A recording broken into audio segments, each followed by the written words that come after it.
Alrighty, and that is our 5-minute mark. Wait, hang on. It's this one. Hello, everybody. How are we? Hi. It's been far too long since I've been live, and I'm sorry. I've been a little busy. I've been jam-packed with cosplay stuff and all the other things, and organizing the next cosplay for when we hit the sub goal. Everything's on its way now, so we'll be getting done hopefully before the end of year. And speaking of sub goal, I figured out something you guys.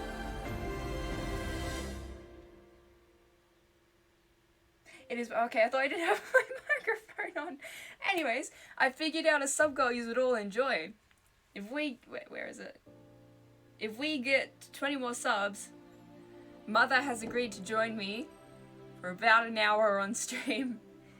And not only has she agreed to join, she has suggested she even dress up for the occasion. I don't know what she'll dress up as. I will have to approve it before she comes on stream. So, yes, Mother will join us if we get to 20. So at the point. Also, where are we? Also, Angelica, PNG Tuber, Musical Claudia, and Whimsy Wolf, thank you for following while we've been offline or busy. I greatly appreciate it.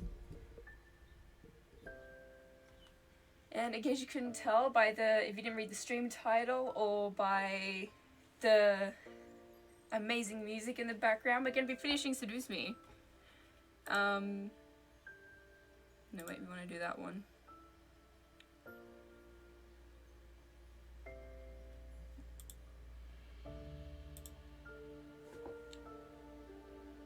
Okay, so slight setback.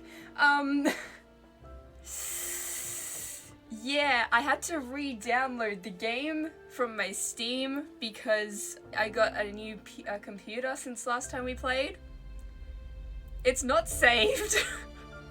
I don't remember where we left. Oh no. 3 ads. Let's go. Ads are awesome. Thanks for watching ads, guys. Okay, well, oh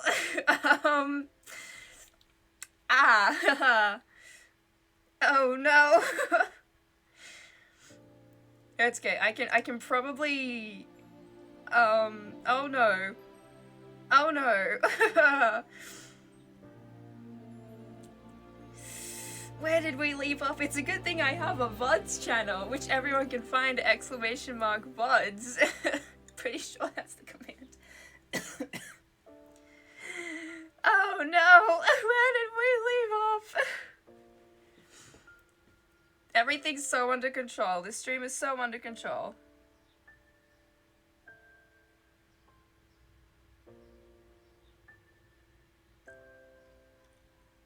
We ended up on Minecraft at the end, apparently.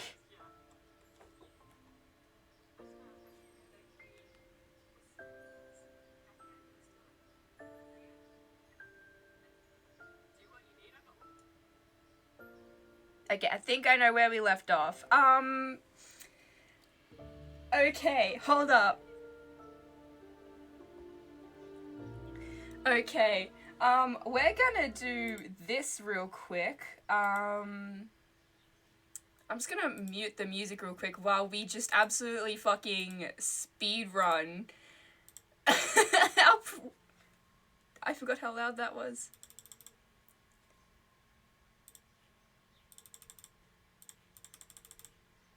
So how's your day been, chat?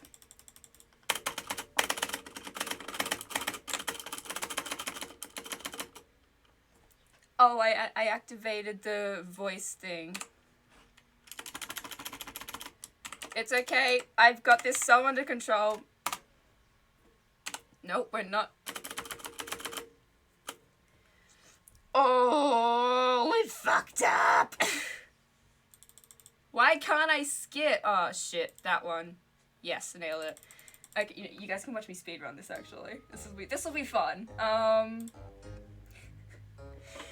Oh, yep. Everything is so under control. Consider this your recap. Yep, that's a great place to stop. That one. You.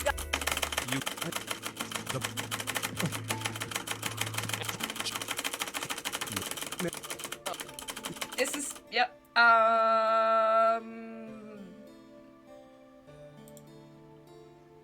Yep. I'm pretty sure that was the right answer.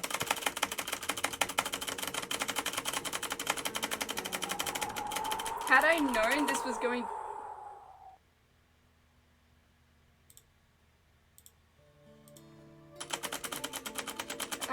had I known this would be the situation... The one chance I have to I would have, done this prior. We've got to skip through like half the game and it won't let me skip! And what do we... no. Because we're on Twitch.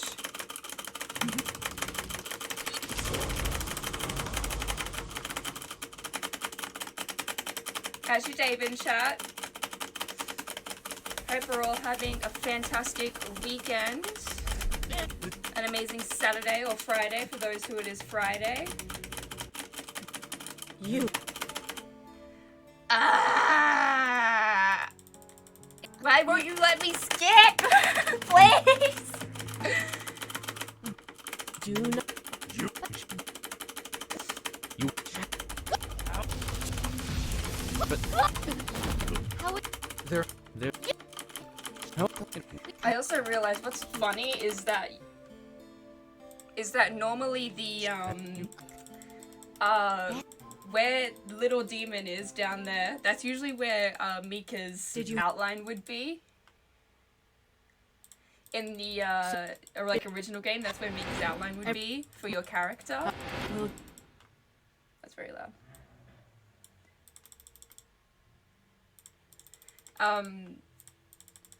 So now it's on Oben.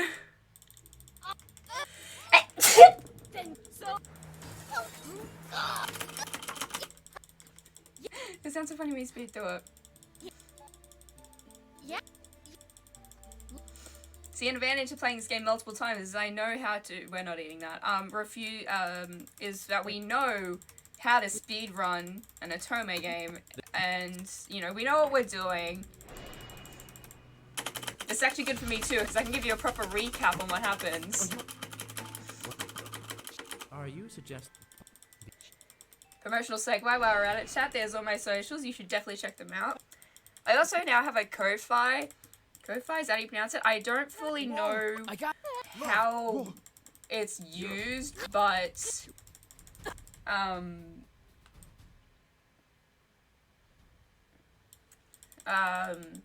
I've got one there. Oh, fuck, what was the answer?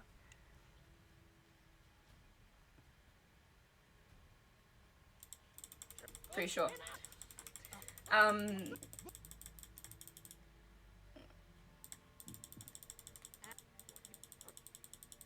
But yeah, I do have a Ko-Fi now. Just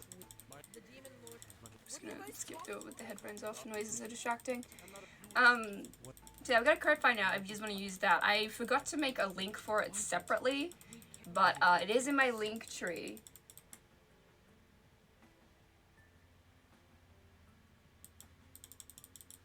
I know the answer doesn't matter, but...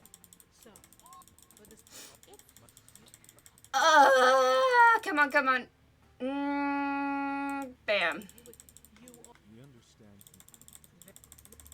I need my plug-in mouse where I can just automatically double-click. That'd be amazing. I don't have a double-click button on this mouse.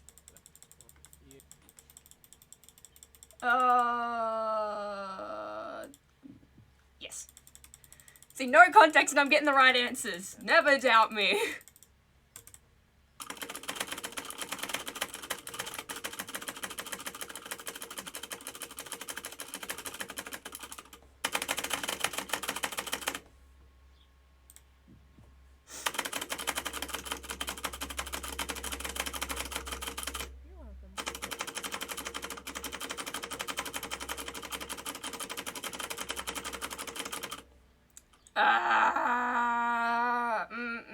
It's that one. I also have, okay, I don't know if I've talked about this, I think I have, but I have a freaking very cool CMV idea for this game. It's a matter of execution and planning. I feel like I made chat vote for who we're training with.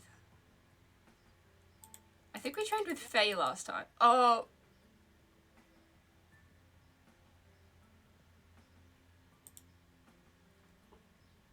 Oh, well, oh, we fucked up, damn it.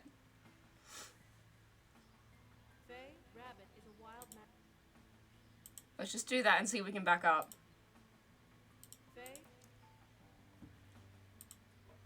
Oh, well, fuck. Okay, I misclicked with training with Sarah right now. Sorry, guys. I am still gonna skip through it, though, because we have a, we have wars to, oh, shit.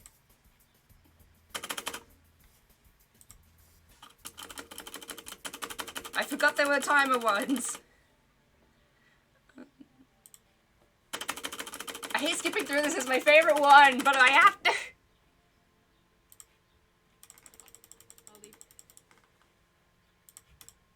Shit. No, Sarah's story is really cool. He's got a thing for Diana, which is super cute. And this, and the story, like the side story with Sarah and the training and everything is that we basically help him get with Diana. And it's the best story! That one, nailed it.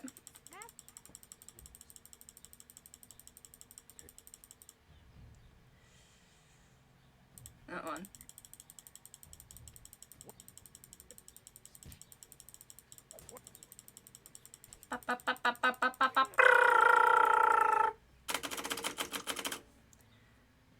That one. Because relationships are open and honest, and that's what you gotta be. I'm sorry.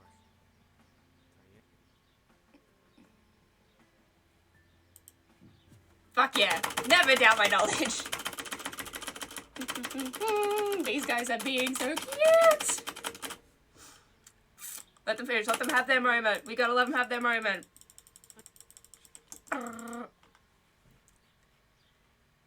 That one. I believe here, like, we're seeing, like, that Sarah's being, like, hello, mouse, don't die on me mid-game. Try it. Pretty sure here is where we first get a look that, like, Sarah's, like, you gently get to see. Oh, no, he says that, like, oh, there's, like, no way we can be together. Like, she thinks she can't be, like, loved or anything. I was like, fuck off. There's a way you guys can be together. I am sure of it.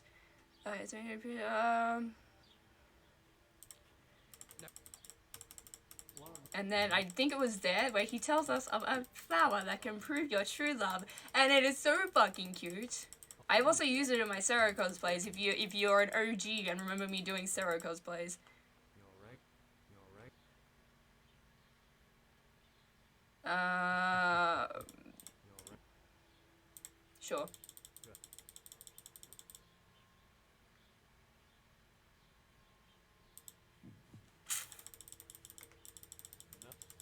Ba, ba, ba, ba, ba. Okay, I think we left off here.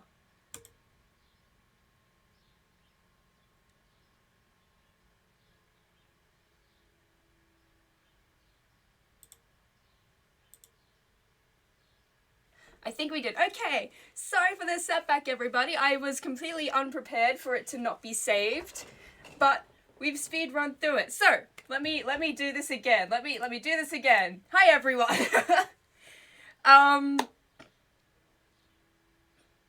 20 minutes took me to do that. Why is the camera frozen? Excuse me.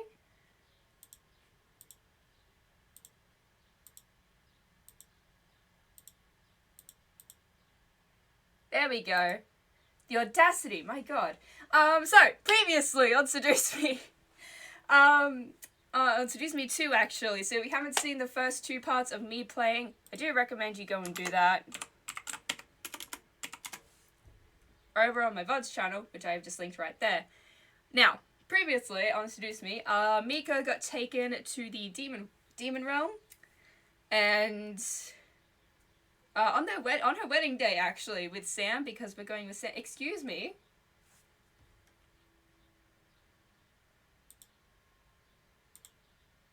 Excuse me. What? Rude.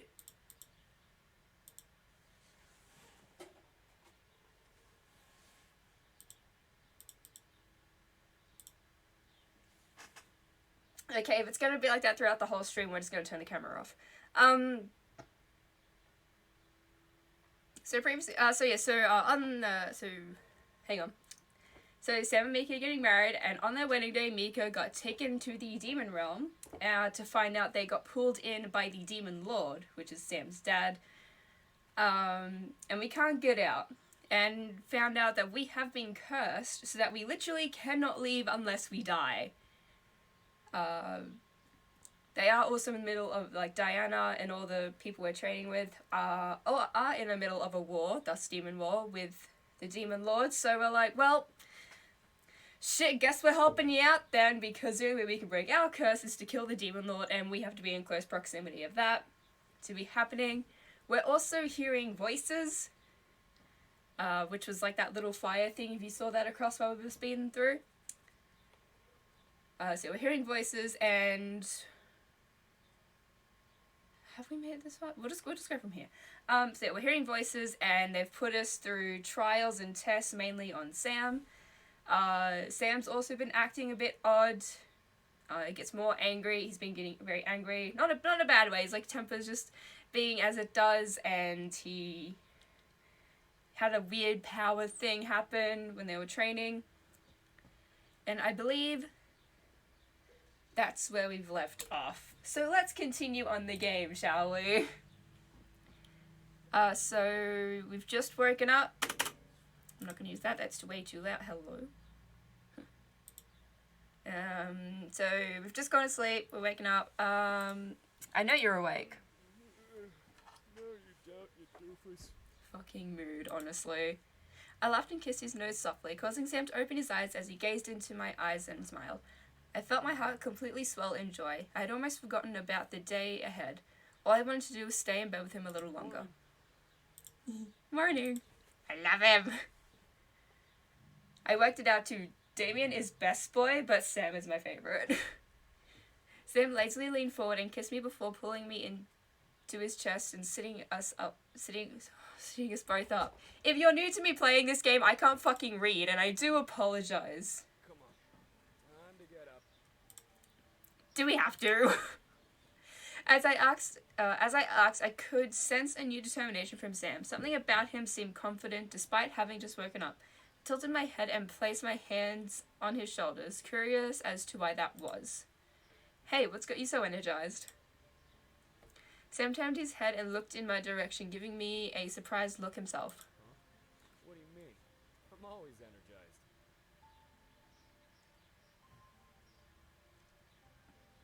I just realized I don't know if I remember this part, and that's not a good sign. Well, that's good to hear. Never mind. I'm just paranoid I'm going to get the wrong ending, and we're going to have to speed through it all. Let's save here before we forget. Okay, Sam and I looked over the door. Sam and I looked over at the door suddenly to see Diana leaning against the archery, holding 2 large plates of food. I was surprised she was able to carry them. Both plates were piled with food that looked absolutely delicious.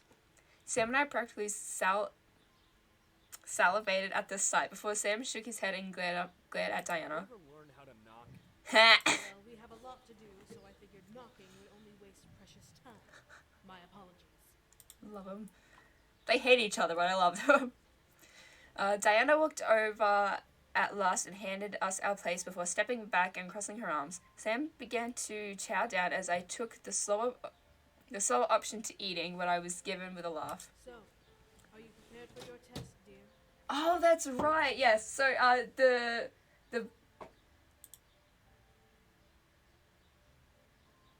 Okay, yeah, so the voice we're hearing is a dragon. Sam is part dragon, for those who didn't know. It's not mentioned in the story, but it's very cool. Part dragon from his mother. Unrelated to the story, but it is a cool fact. So the found out the voice we've been hearing is a dragon, and he's putting Sam and Mika through trial. Mika's our character, so Sam and us through trials, and we've got this big test coming up that we've got to prepare for, and that's what's happening here. That made me stop and look up. So, are you prepared for your test, dear? That made me stop and look up at Diana. She knew that I was next. She already devoted herself to the dragon before, so it wasn't surprising, but maybe she knew what exactly was in store for me. I couldn't be sure. Do you know what my test is? I feel like I need to give different voices here, but I'm not that gifted. I'm not these guys. Diana nodded as Sam looked up to see her answer. I gulped, now a bit worried. Can you tell me? Unfortunately, no. I cannot. If I could, I would, dear. I grimaced, looking to the fireplace and knowing that the dragon was probably watching. I half expected him to answer for Diana, but he didn't speak. My mind began to fill with ideas of what it could be about. What was I going to be tested on? How was it going to go down? Would I have to fight all of the possibilities? Would I have to fight? All the possibilities lingered on my thoughts as Sam finished his food. Hey. So, I looked at Sam, feeling him rub my back gently with his strong hand. I felt some comfort in the gesture and more from the smile on his face. You'll be fine. I believe in you. I love you. Yes. I was happy to know that Sam believed in me and supported me. I gave him a loving peck on the lips, causing him to stare wide-eyed with a blush. I had to giggle at the sight while Diana rolled her eyes and let out a groan. Look at his little face! Oh my god! Look at him! like bestie, we're married, and he still gets giggly, and I love him so much. Not that I have a biased opinion or anything. Diana, however, looked to the fireplace. I will say this, though. It should be easy. It should be easy. Diana nodded before turning around and looking over her shoulder to maintain eye contact with me. Yes, that is, if you believe in love. Yes. I stared wide-eyed at Diana before she turned and walked away, leaving me and Sam alone. I grew cautious and concerned, but I had to let it go for now. The test was apparently tonight, so I had to wait. As I arrived at the hall for training, I was surprised to see Diana in the room instead of Sarah. Diana?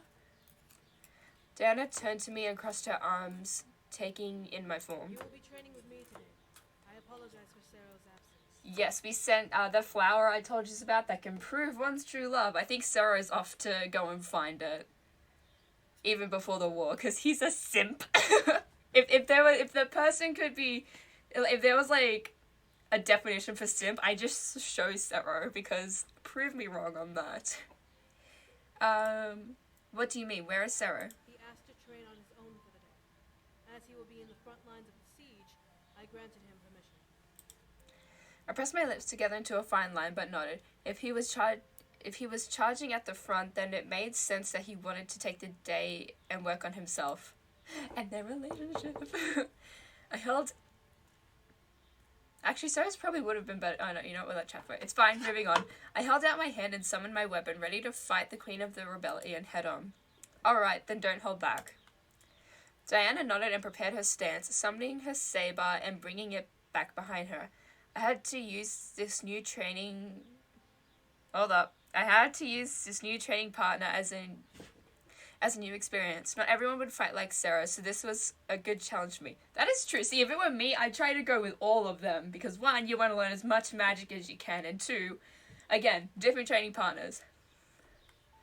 Fighting with Diana was no easy task. She was quick and thought 10 steps ahead of me, catching me off guard at some point. Still, I could tell that I was putting up a good fight with my defense. What surprised me was how time passed by without me even noticing it. The more I clashed with Diana, the more ignorant I became of the sky's eventual descent from light purple to dark orange. Soon enough, our training had ended. I panted out of breath, and that's what I am, just by reading. I panted out of breath, but surprisingly still on my feet. I didn't understand how or why, but I could only assume that I was getting better, which was a good thing. Diana smirked as she relaxed, stretching back and making her saber vanish. I will admit, dear, you've done well for just a handful of days. I grinned, happy to hear that I had impressed Diana with my skills. I only trained for a couple of days, but showed great improvement. Maybe the demon world was aiding me in becoming a stronger person. Thank you, Diana. Diana nodded before walking to exit the room. Now, please excuse me. I must see to the boys. You are free to come with if you'd like. Yeet. I declined. I declined and left the room as well, towards the opposite direction, feeling my bed calling to me. Besides, I didn't want to be a distraction. That's true. As I was heading to my room, I passed by a door that was only open. What's wrong with me? As I was heading to my room, I passed by a door that was only open a small crack, overhearing a quiet conversation. This idea is idiotic, guard. Leaving during a war could be considered treason, and you would be abandoning your duties to your mistress. I know that, but... Nah, we're gonna eavesdrop. Okay, I lied. This is when Sarah's going. I stopped walking and peered inside, wanting to see what was going on. Sarah was standing steadfast by a large fireplace. The shadow, arrogant as ever, loomed over the small table that was covered in maps and books. Do you really think a quest like this is beneficial to the war? Yes. All it would do is leave us with one less powerful ally for a significant amount of time. I just realized switching to Sarah was gonna make the ending hurt a shit ton more. Y'all aren't ready. I would not be gone long. I'd research this. Yes, I've researched this route multiple times. You've already spouted that more times than I care to appreciate. Regardless, even if things did go your way, and you journey there and back without some form of incident, you would turn up a day before the siege. Your mistress will not likely forgive your absence. But I have a feeling that this will be worth that absence. If I can do this, if I can prove that my love for her is real. You are having delusions of grandeur. Love does not exist for us demons. This quest is folly. He lies. I glared at Shadow. Exactly. Why was he being such an? Why was he being such an ass? I meant to bang the end of the paintbrush and I broke it. Okay. That happened. Why was he being such an ass? Sarah, however, looked to his feet, gritting his teeth and shutting his eyes. You came here and asked for my counsel, guard. I am merely telling you the truth of the matter. Whatever hope that human placed in your mind is illogical, and only a detriment to our cause. I hope you take my words into careful consideration. Nothing fruitful will come from this journey you wish to undertake. Everything will come of it, you dick. As he finished speaking, Shadow faded into a black shadow on the ground and slipped into a dark corner of the library, vanishing from sight completely.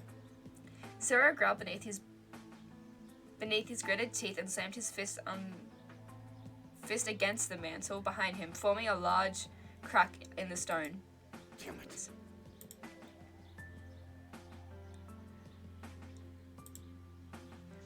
Shadow was wrong. Whatever Sarah wanted to do to prove his love for Diana was worth it. Exactly. I felt my heart agree with my thoughts with a firm thump in my chest. Taking a deep breath, I opened the door and entered the room. Sarah looked up to me with a startled gaze when he heard the door creak as it opened. Oh, Sarah looked down at the table, embarrassed, while he rubbed the back of his neck. How long were you there? Long enough to hear what Shadow said about me. Asshole. With a frown, Sarah turned his... I keep thinking like, oh, I'll get better with reading. And I don't. I do apologize for the stuttering. With a frown, Sarah turned his gaze to his feet as I stepped further into the room. He let out a sigh. I've been thinking a lot about what we've talked about. You asked me if there was a way to prove my love to Azair. Well, there is a way. Really? Sarah nodded before ushering me over to the table. I walked over and looked at what Sarah wanted to show me. A large set of maps all pointing to a single area in the abyssal plains near the ocean. There's a legend that has been passed around the demon world for eons. The Golden Rose.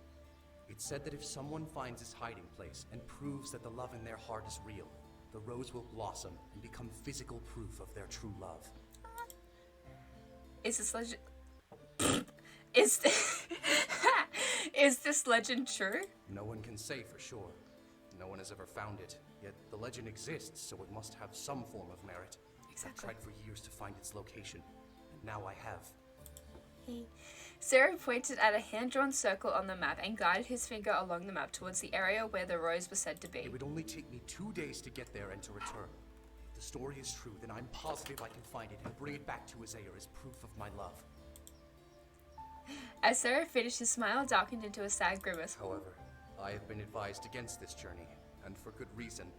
I would be abandoning my lady days before the final battle, and that alone could be considered treason. Even more so, would she forgive me for leaving at such a crucial time? She would. I looked at Sarah's face, seeing the conflicting emotions running through his eyes as he stared at the maps in front of us. Was it really worth it? Still, Yes. this may be my only chance to do this. When we win this war, my lady will require me to be by her side more so than ever. I must be there to support her at all times when she rebuilds this broken world, but I would lose the chance to prove my love to her. I didn't know what to say in response. While I wanted him to do what he felt was right, there was so many things that could go wrong. What if the legend was false?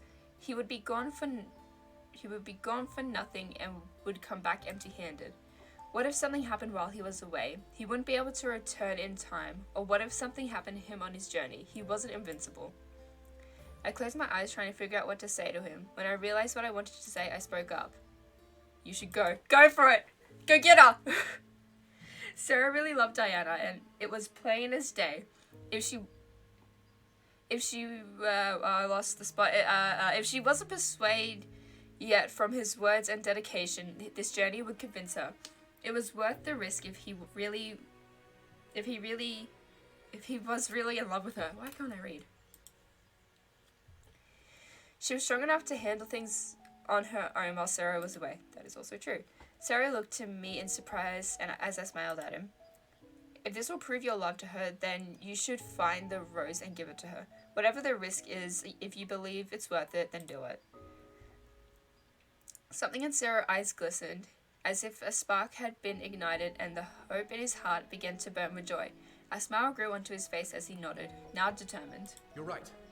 I'll leave tonight and come back with the rose, even if it's the last thing I do. I'm so happy for them! I grinned widely. I was happy for him. I am happy for him! To see Sarah determined to prove his love filled my soul with joy. As he stepped towards me, I watched as he wrapped his arms around me, giving me a friendly hug. Thank you for your help. I won't ever forget this. You got this, buddy! I believe in you! I smiled and hugged him back, patting his back as, at my words, he squeezed me tighter before letting me go. Sarah nodded to me before rushing out of the library, most likely to set off on his journey as quickly as possible. He needed all the time he could get. I was so happy! I, however, felt my heart give an approving thud in my chest. I had done the right thing. Fuck yeah, we did.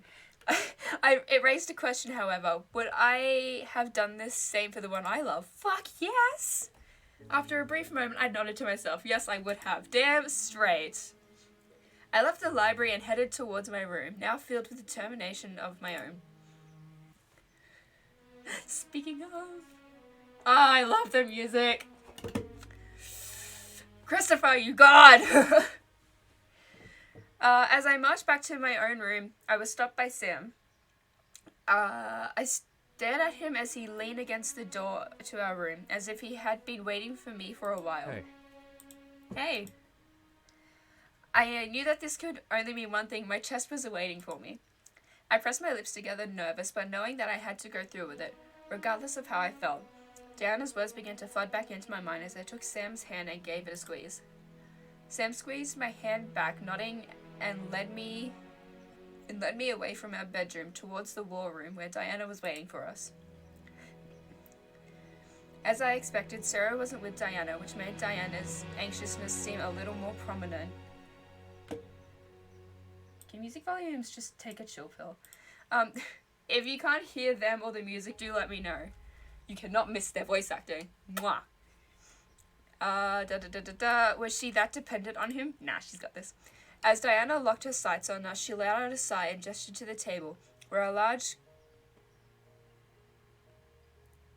Hang on, I've got this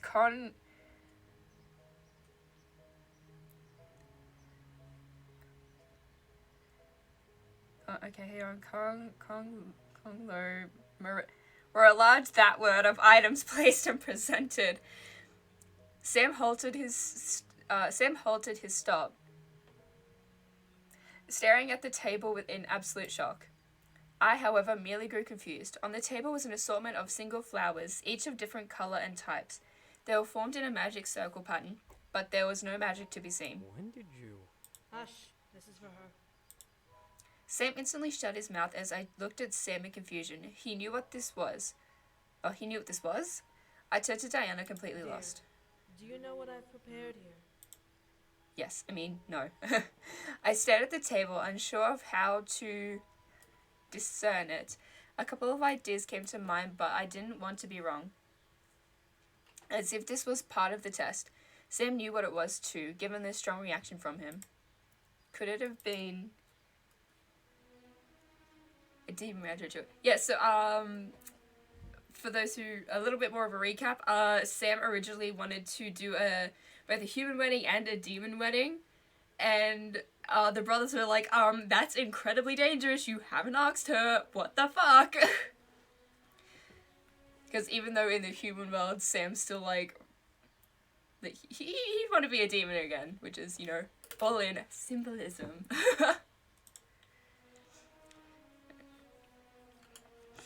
That was it. It had to have been. Why else would Sam react so strangely? It had been on his mind, and now it was staring me dead in the face. Diana nodded, gesturing to the flowers. This is a marriage ritual.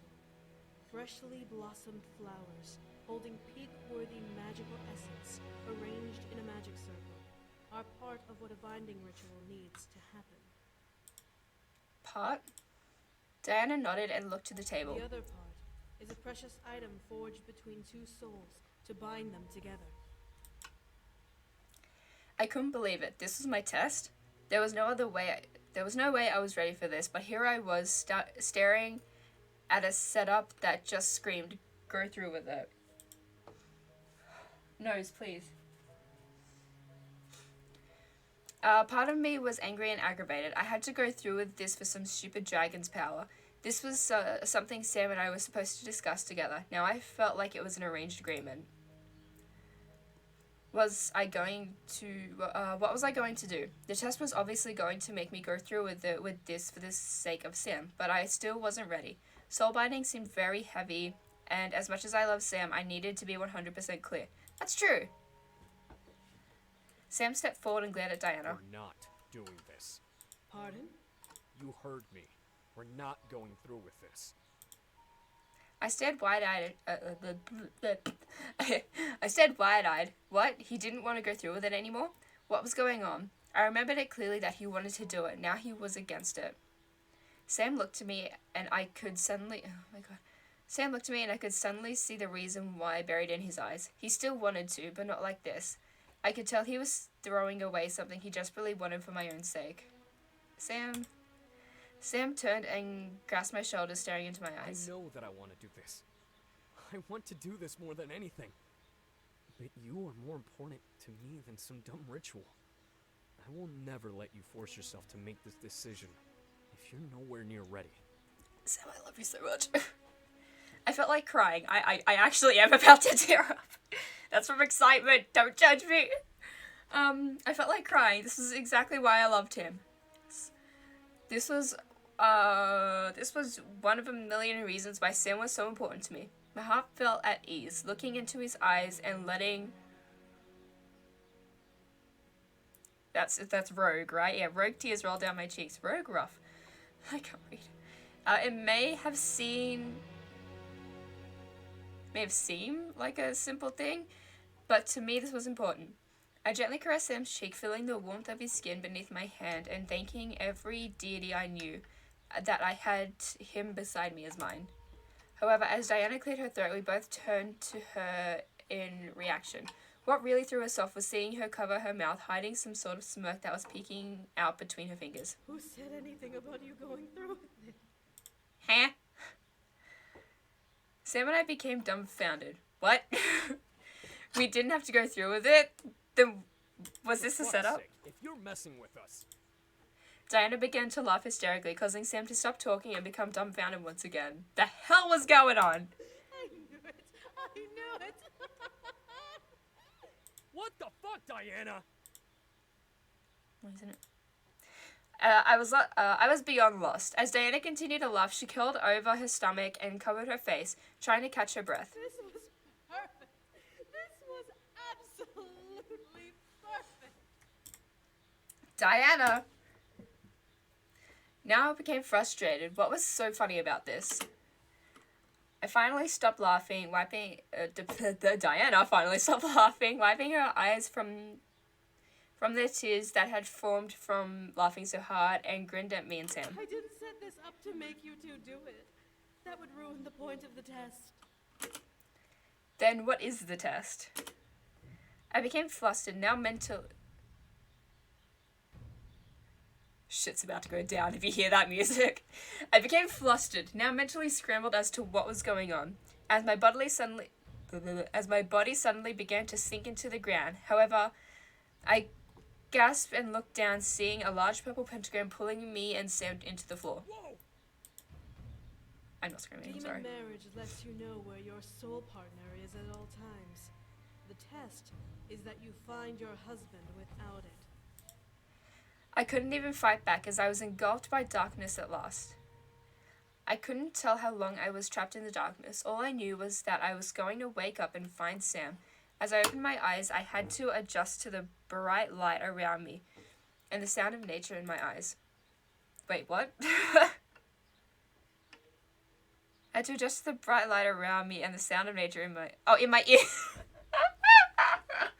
I was gonna say in your eyes. That don't make sense. Sound of nature in my ears. That's more. I can read. I passed kindergarten. No, wait, what year do you learn to read? Whatever year you learn to read, I did pass it. I rubbed my eyes and found myself in a forest, laying underneath a tree with burn marks across its bark. I could tell that this would be my starting place and my marker if I got lost. So while I felt terrible for the tree, I was thankful to have something to visually reference. So this was my test. I had to find the man I loved without anything but my heart and my instincts. This was cheesy as hell, expecting someone to find someone else using the power of love. I loved Sam deeply, but I didn't know if it would be strong enough to guide me through a terrain. I was unaware of to Sam, who also could have been wandering around looking for me. There were so many variables to consider. Still, this was a test for a reason. I had to figure this out. I clapped my hands together and shouted, knowing his name would be a way to bring him to me. It's Almaris. Yes, I remember how to pronounce it. The nearby birds around me fluttered wildly into the air in surprise of my shout, but Sam didn't appear. What the hell? That was supposed to have worked. Something must have had him under holy magic or something to negate the demon summoning. Another part of the test, I guess. Guess I wasn't allowed to cheat. It was worth a try. You need to calm down first, because you can't do shit under pressure. I had to be methodical about this. There was no use in panicking over the situation. The forest couldn't be that big, could it? I shook my head. Nope. I had to find him if it was the last thing I do. This was the only way to get the dragon's power, as difficult and unnecessary as it was. I took in a deep breath and looked around, trying to decide where to start. Hang on, I need to get in my comfy position. Okay. Decide where to start. I started heading to the left of the tree's burn mark. It was better than no direction at all, and it was a start. Each step I took became one filled with haste. I wanted to find Sam soon, and I didn't want to laze about this. It felt like hours went by until I stopped and looked around, exhausted from walking so far at such a fast pace. I leaned against a nearby tree, catching my breath. How the hell am I going to find him? Something in my heart began to feel heavy. What if I wasn't able to find him? What if this was an impossible quest? I felt my body slide down the side of the tree, making me sit down at the base in fear. This couldn't be. Sadness and ache began to consume my thoughts. There was no way to track him, no way to find him at all in this place. I'd be searching forever, only hoping that I would find him and pray that he was alive when I did. My hands combed through my hair as I fought back tears. Please let me wake up if this was a dream. Please let me see him again. Giving up so soon, my dear? At Diana's voice, I gasped suddenly and looked up, only to find no one around. I quickly scooted and scanned the area, but alas, there was only trees around me. Oh, that's my line. Diana, I don't know what to do. How can I find him? You have all of the means to find him. You're just not thinking it through. I looked into the air, confused as ever. What did she mean? I didn't have anything but clothes I was wearing. Diana chuckled slightly. Think. Besides his heart, what else did he give you as a token of his love? As she said, the answer came to my mind, replaying the night Sam proposed to me in the night sky. Because they literally, for those who don't know, there's an episode there where you do get to see Sam propose, all of them propose actually, and Sam quite literally waltzes with you and uses magic to make you dance in the air under moonlight. It is fucking romantic. And I kind of want to cosplay the white jacket he wore for it. Tempted. I looked at my hand, seeing the engagement ring Sam had given me resting on my finger, glistening in the light. There we are. The other part of a marriage ritual. Second part, this was... Indeed. It seems he intended to ask you to be his in body, heart, and spirit. My heart gave a hard and heated thump against my chest, agreeing with Diana's words. He had been prepared all along to ask me to be his, but wanted to at least give me what I wanted first before asking what he wanted. Yeah, that made sense. I smiled, staring at the sparkling emeralds and diamonds on my ring. Oh, it's emeralds and diamonds. I love how they make everything color coordinated. It's so cute. I smiled, staring at the sparkling emeralds and diamonds on my ring, and finally feeling a magic pulse within it. Still, I was lost on how to use it. How will this help me? Diana chuckled once more, her voice quieter than before. I can't give you all of the answers, dear. But at least you won't be lost anymore. Her voice finally vanished into the air, leaving me alone once more. However, my focus was on my ring. I remembered clearly that this wasn't an ordinary ring, but one magically forged on the night Sam proposed. That is true. Sam, I'm going to find you. I nodded and felt a wave of hope and courage rush through my body. I was ready now. I focused on the ring, trying to will it to give me a sign, a hint, anything to help me find Sam. As I stared into it, a word popped into my mind, letting it loose. I could feel magic pulse into the air from around my body. I want to say amor?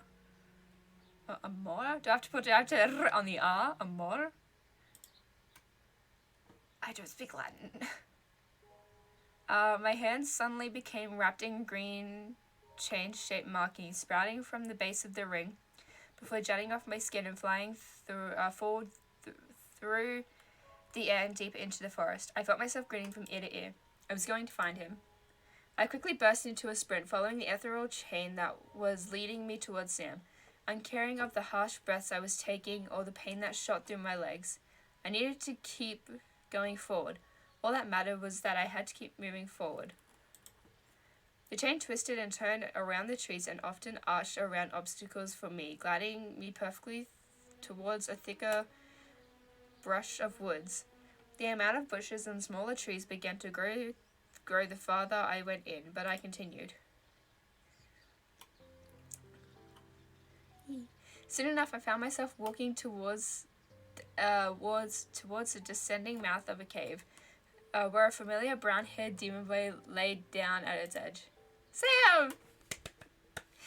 I ran forward and slid onto my knees, lifting his head onto my lap. Around his neck was a golden collar, which, upon my touch, vanished and caused Sam to stir from his comatose state.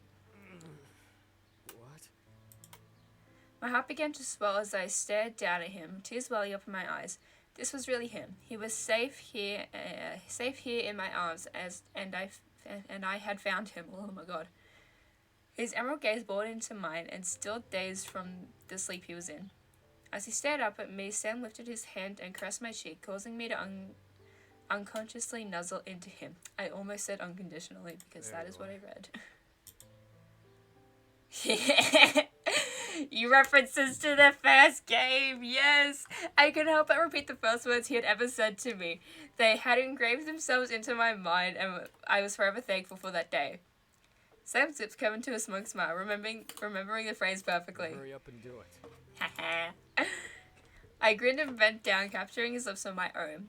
My entire body felt complete as our lips touched. I didn't care if he took energy from me in it. I had found him. Well done. To our surprise, the voice didn't ring in our heads. The voice of the dragon echoed from the cave, causing me and Sam to separate and stare into the void. You have proven to me the strength of your heart. Now, for the final test, Sam must prove his. I love how he says it, like in the... Like how he says the human names. Like, okay, that's cool, you go with that. Okay, I'm gonna turn my fan on because it is getting extremely hot and I don't want to get sick. So let me know if it's too loud and then I'll work something else out if it is. Because it is a little loud. Okay, I can see that is loud.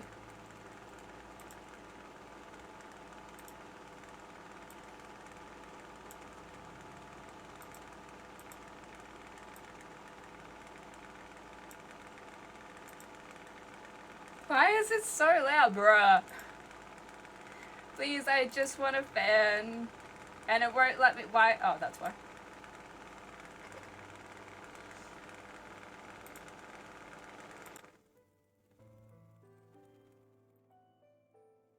Holy shit, did that work?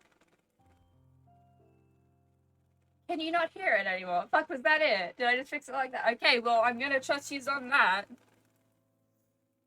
I'm gonna trust what it says here. Huh. Okay then. I instinctively gripped Sam tighter. We weren't going to be separated again, were we? Sam, however, slowly stood up, guiding me with him, and glared into the darkness. Hit me with your best shot. I'm ready. Let's do this. A dark echoing chuckle reverberated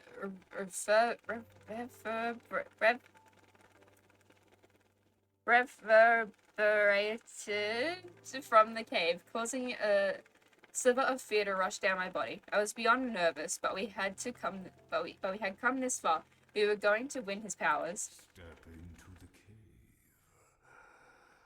and face me. I will judge you. The memories of the nightmares began to fill my head. What if this was a trick? What if the dragon killed Sam while he was in there? Despite my frightening thoughts, Sam stepped forward Despite my frightening thoughts, Sam stepped towards the cave, nodding. You got it. But yeah, let's do this. Every voice and nerve in my head screamed for me to stop him, and I didn't want him to die. At the same time, this was a test. He had to do it. I was placing my heart on the table and hoping it wouldn't be ripped apart with a single blast. Let him do it. Whimsy Wolf. Hiya, hi. How are you? Welcome to stream. I had to trust him. He could do this. I watched as Sam walked into the cave, following behind until he vanished into the darkness. I stood once again between the light and the dark, waiting. Moments of silence ran by, filling my body with anxiousness. Was he safe? Was he okay? At the sudden shout of a dragon's roar, I jumped and gripped to the cave wall, frightening to the core. It echoed into silence out of the mouth of the cave, but I became worried. What happened? What was going on? The faint echo of footsteps began to make their way towards me, despite me not being able to see into the dark. I hoped it was Sam. I prayed it was Sam unscathed. Oh. Okay. The whole, like, eyes glowing with more power thing, I am a slut for that trope, okay? I love it. As Sam finally appeared out of the darkness, I gasped. Not, I'm doing good, just vanquished a massive spider. How about you? How about you? How big was it? Nice. You are truly are. Wait, was it a real one? If so, you are a brave soldier. And we're doing good. We're finishing game. As Sam finally appeared out of the darkness. I just realized you can't see the chat because it's dark in the background. VOD watchers, I'm sorry. As Sam finally appeared out of the darkness, I gasped, not at seeing him at last, but when I saw his eyes. They were swirling with red and green flames along with whites of his eyes, while his emerald irises glowed in the shadow of the cave. Let's get. Just from seeing him, I could tell he had changed and had become much more powerful. Sam? Sam grinned at me, stepping up in front of me and placing a hand on my head. What's up, you doofus? I love you so much! I bit my lip and shook my head, pounding a fist into his chest before hugging him to me tightly. Hey, it's alright. I'm right here. Thank God you are. May your battle be won, Lord of Dragons. Yeah! Who just became fucking most powerful bitch in the Abyssal Blades? Let's go! I'm assuming most powerful. You can't get more than a dragon. That's my assumption. I looked over Sam's shoulder into the darkness, seeing the faint outline of a large dragon head fade away before my eyes. What the? Lord of Dragons! Before Sam could answer me, a light burst into the air, causing us to grip onto each other and shut our eyes. Okay, ow, that actually was really bright. The warmth of the light seemed to comfort and ease our travel to where the dragon was sending us. Regardless, I clung to Sam tightly, just desperate not to let go of him. We fucking did it! When we opened our eyes at last, we were in the war room in the middle of the space with the rebel leaders, the incubi, and their wives staring wide-eyed at us. Before anyone could move, however, Diana applauded at us, making everyone turn their heads towards her in confusion. Well done, you two. We do a victory Wait. dance. You knew where they were all along? She told us they were gone. She didn't say she didn't know where. Listen, that's rude. At least they're safe now. I love Twyla, she's so cute. James, however, took a step forward, stepped towards Sam, peering at him. Sam's eyes had returned to normal, but I bet that his aura was different now that he was Lord of Dragons, or whatever the dragon had called him. At least you're safe now. You were worried about him too, dude. Don't ruin it. He has a reputation. He's much stronger than before now. Sam gave James a smug look before holding out his hand. I'm alright now. The two brothers shook hands, smiling at one another. I was happy to know that he was well and giving him a squeeze. Right, that just this alone I could write an essay on. Just development. We love it. We love it. It is 2 fucking sentences and development to the character. Mwah. I love you. Michaela, you're a goddess. Diana, however, cleared her throat as the rebel leaders took off, catching everyone's attention. Well, I hate to break up this little reunion, but we have a battle to fight tomorrow. We should rest.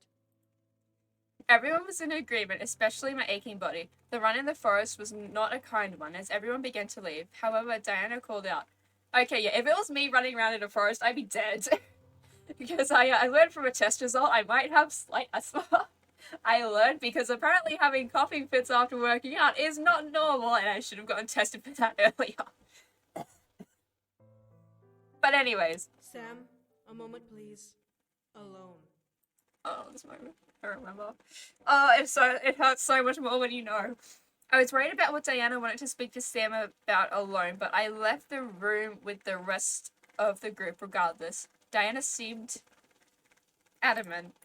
However, I remained at the door listening in. You got me alone. What do you want?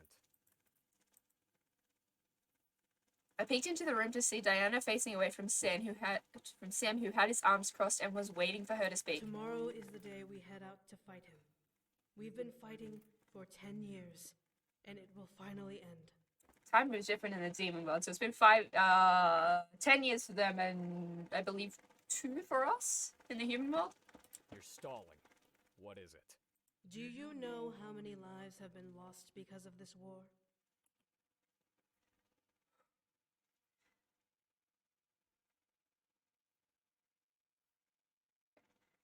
Sam finally lowered his arms and glared at the back of Diana's head.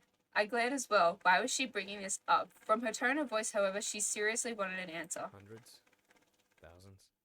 9.5 million lives. Oh, shit. Sam's breath hitched in shock, as did mine. That many lives had been lost. Was this war truly as bloody as the rebel leaders described it to be? Diana turned her head and stared into Sam's shocked gaze. I had to send off and watch almost 9.5 million soldiers marching to their deaths. This world lost that many lives and had to take their blood and ashes into its soil as the battles we fought ended. The Demon Lord, however, ravaged and slaughtered thousands of innocent lives in between, sending more people to their deaths just because they were in his way. Why are you telling me this? All of those lives could have been spared.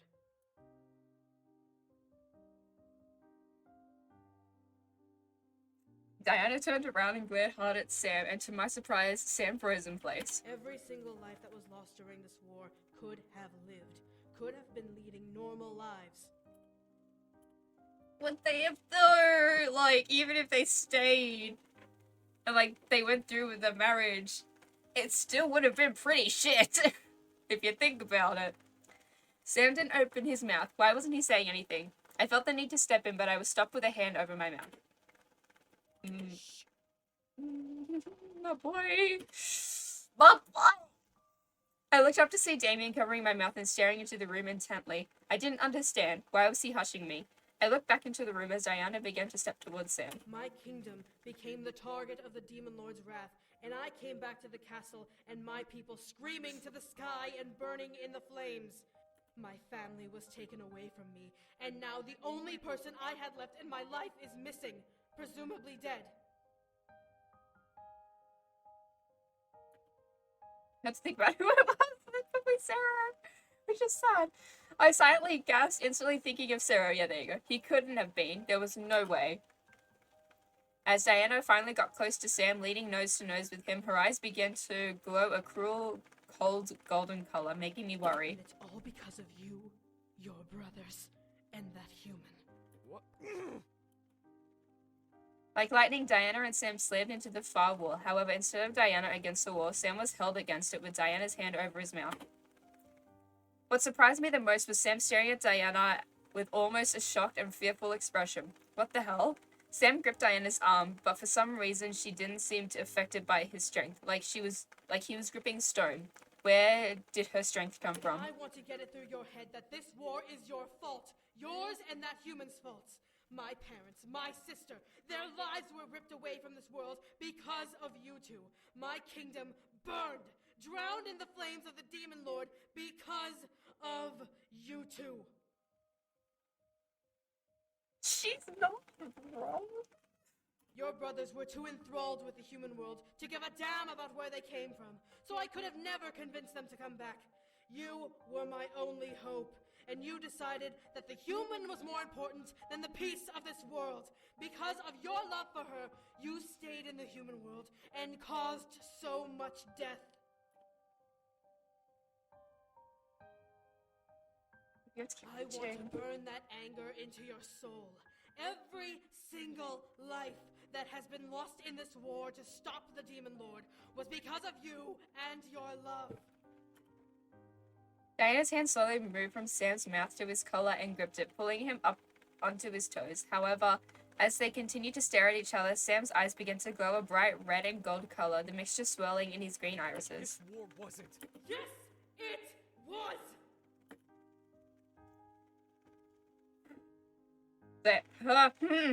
I'm okay.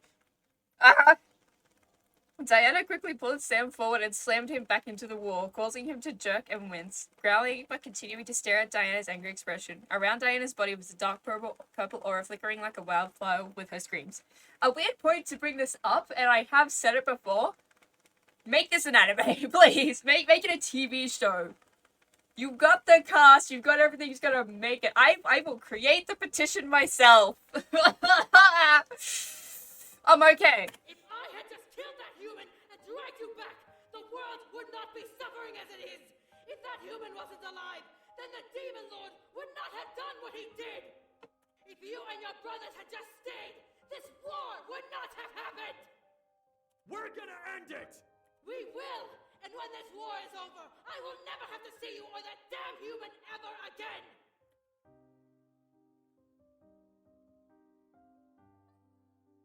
I'm good. I stared wide-eyed as Diana lowered her head down and slightly loosened her grip on Sam's collar. Her back was arched over, twitching and spasming as Diana gritted her teeth. That is why you two must survive. What?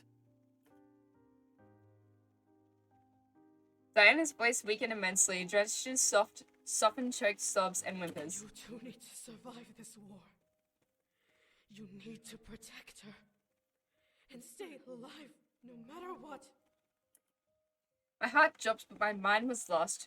Where was this coming from? I felt Damien loosen his grip over my mouth slightly as I watched Sam straighten up to look down at Diana. The aura around Diana began to die out with each word Diana choked out. If either of you die, then this war will have happened for nothing. All of those lives, all of this destruction. The only reason we are here is because of you two. Diana. Diana looked up to Sam, a new hopeless hope. Is this game based on something? No, I don't think so. It's an original game. The original, if you go !VODs, you'll see me play the first two parts to this, but no, it's an original game written by Michaela, who voices Diana. I love it to death. And her eyes get streamed down her face. I want it to be based off something. I want it to be a TV show. Swear to me, Brute, that you will take responsibility for this and live, no matter what happens. Damn the war, damn my life.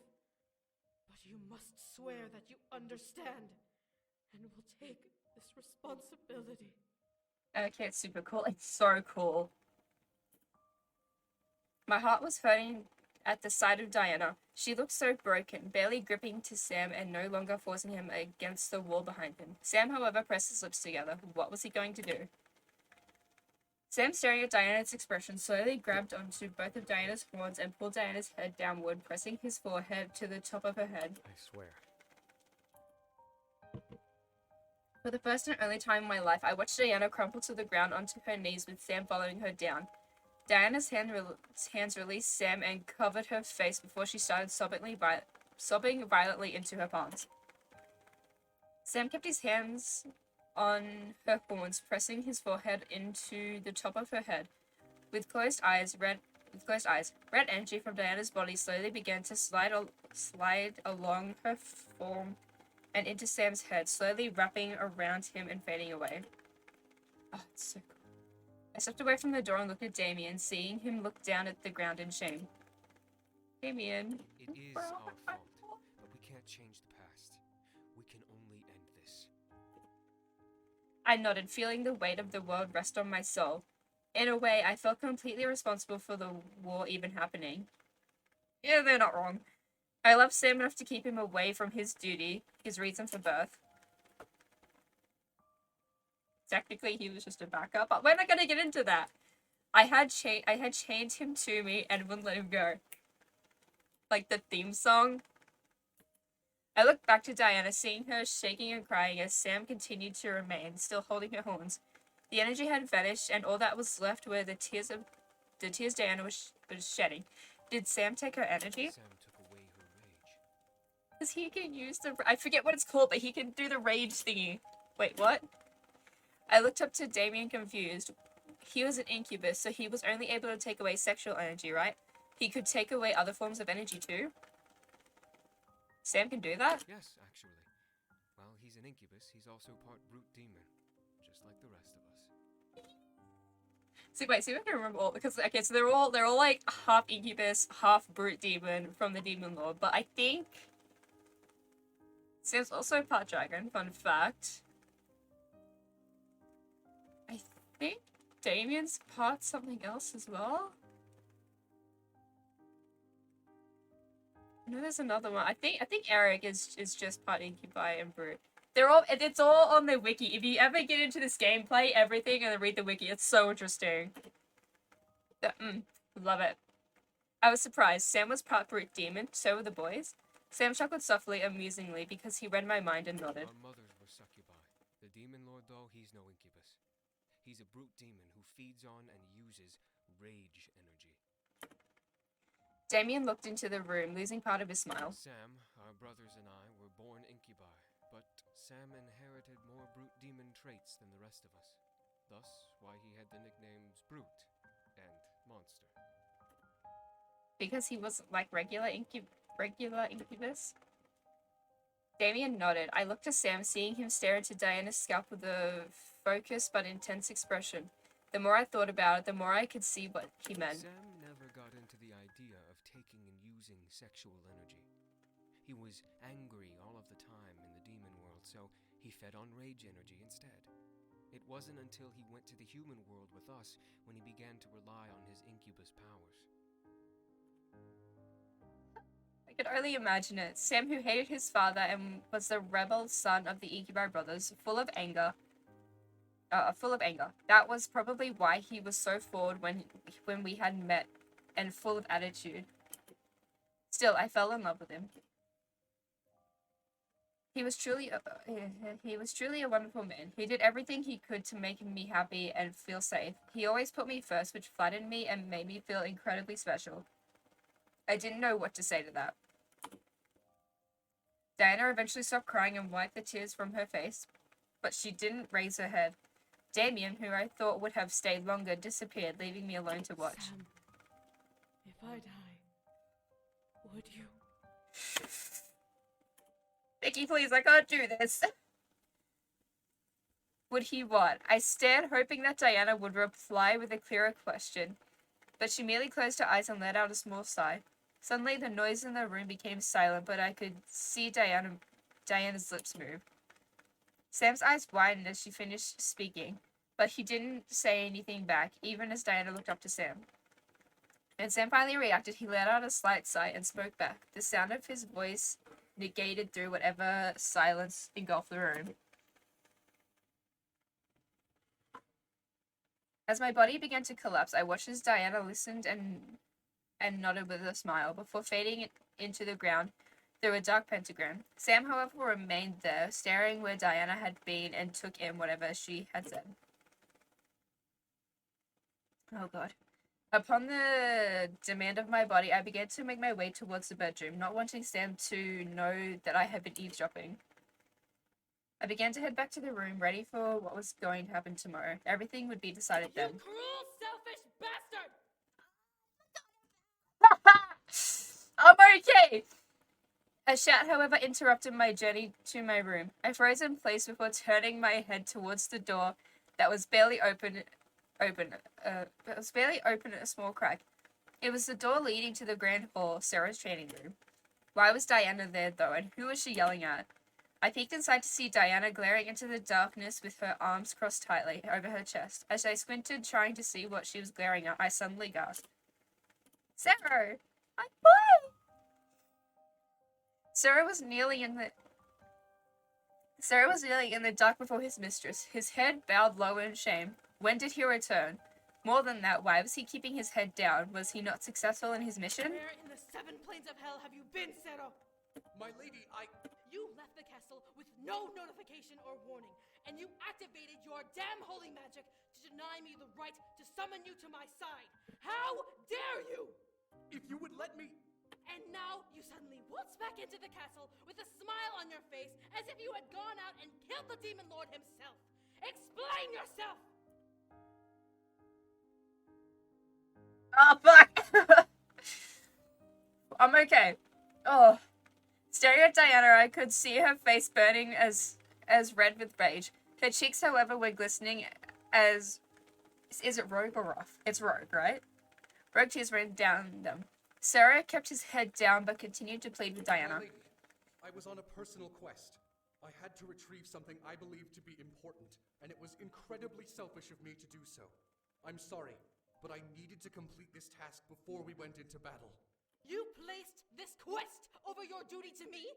Only this once, my lady. It needed to be done immediately, and I greatly apologize for doing so, but I promise my journey bore results. Do you not realize how worried you made me? I have barely rested these past 3 nights because of you. I stared at Diana wide-eyed in shock. She was concerned about him. Sarah seemed to be surprised. How often do you stream BTW? I stream as often as I can in between everything else that I do. I have thought about getting a schedule, which I might whip up a schedule within the upcoming weeks. I'll just have to see what happens. Maybe next year because Christmas is coming up and everything. But I do stream as often as I can, and each stream is a wild adventure. And if you subscribe, you can join me on a server that I'm on because it's a sub-server. But more on that later. We'll do a promo after this. I stared at Diana wide-eyed in shock. She was concerned about him. Sarah seemed to be surprised as well, eyes wide and staring at the ground. However, he didn't lift his head, most likely still following a demand previously given to him to keep his head down. My lady, I'm deeply sorry. Sorry doesn't make this better. What if you were killed? What if I was killed? You are supposed to be by my side at all times. You broke the vow that you made not only to me, but to my family, that you would stay with me and protect me. My lady, please! Enough! I've heard enough!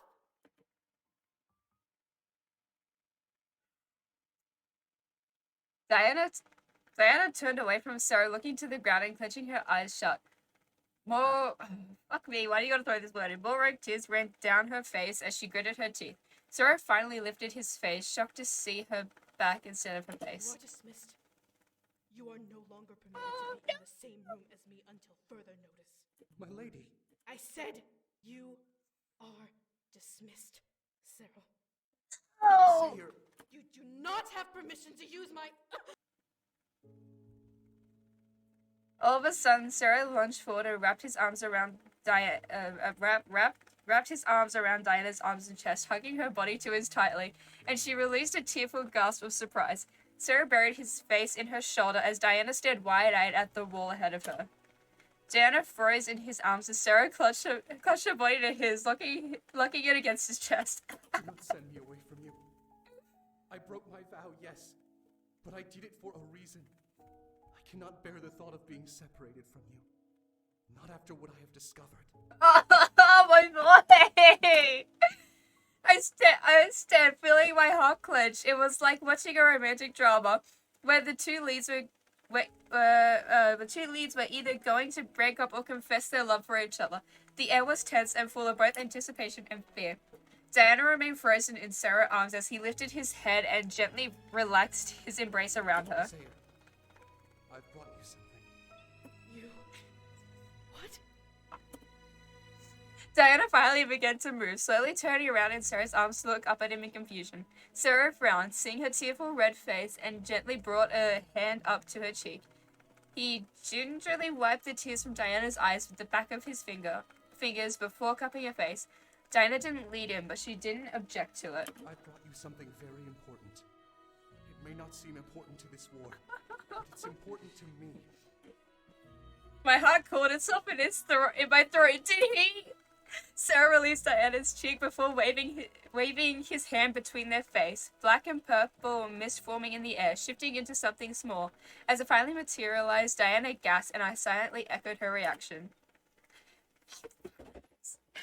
Okay, I'm chill. In the air floated a beautiful golden rose on a dark green thornless stem. It had mostly blossomed, showing its beautiful petals and glowing softly between Sarah and Diana. It slowly turned in the air, showing Diana in all of its magnificence. Golden rose. A symbol and proof of my love for you, Isaiah. I've wanted to retrieve it for you for the longest time, and now I finally have. Sarah. I love you so much. You have given my life so much meaning, and I have sworn my life to protecting you.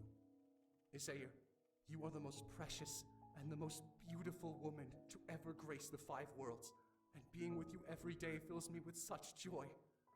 The emotions, bro. Hold on to that thought, bro. This is what it takes to prove my love for you, that I will happily give you thousands of golden roses for as long as I have breath. But please, know now that my feelings for you are pure and true. It felt like crying as I watched the scene unfold. Diana was stunned, streams of rose tears once again falling down her cheeks as she stared at Sarah. The rose slowly lowered to float between their chests as if it was patiently waiting for something to happen. My everything. My moon, my stars, my world. Please, Isaiah, do not send me away from you. Sarah, you idiot. Sarah let out a soft chuckle as Diana wiped her eyes with a very, very small smile. Insult me all you like. I deserve it for leaving your side. However, now that I've proven my love to you, I must know the truth. Do you love me? Diana looked up at Sarah as her smile grew ever so slightly. Something about Diana changed as she looked up at him. Her eyes seemed to be lighter and full of joy. My heart melted at the way they looked at each other. Sarah watched Diana with curiosity, and Diana gazed at Sarah with warm elation. Diana lifted her hand to the rose and gently cupped it underneath its petals, making Sarah look down and gasp. In Diana's hands, the rose fully bloomed, revealing its innermost gold, almost white petals. Sarah looked back up at Diana, seeing her cry joyful tears and fighting back tears of his I own. do, Sarah. More than you could ever know. I was just... Sarah gently shushed her, cupping her cheek gently and wiping the tears away with his arm. For the first time, at least from what I had seen, Diana nuzzled into his hand, closing her eyes. She looked so innocent and pure with Sarah now. Was this the real Diana? Never fear you. Let it go. I swear to never hurt you and to love you until time stands still. I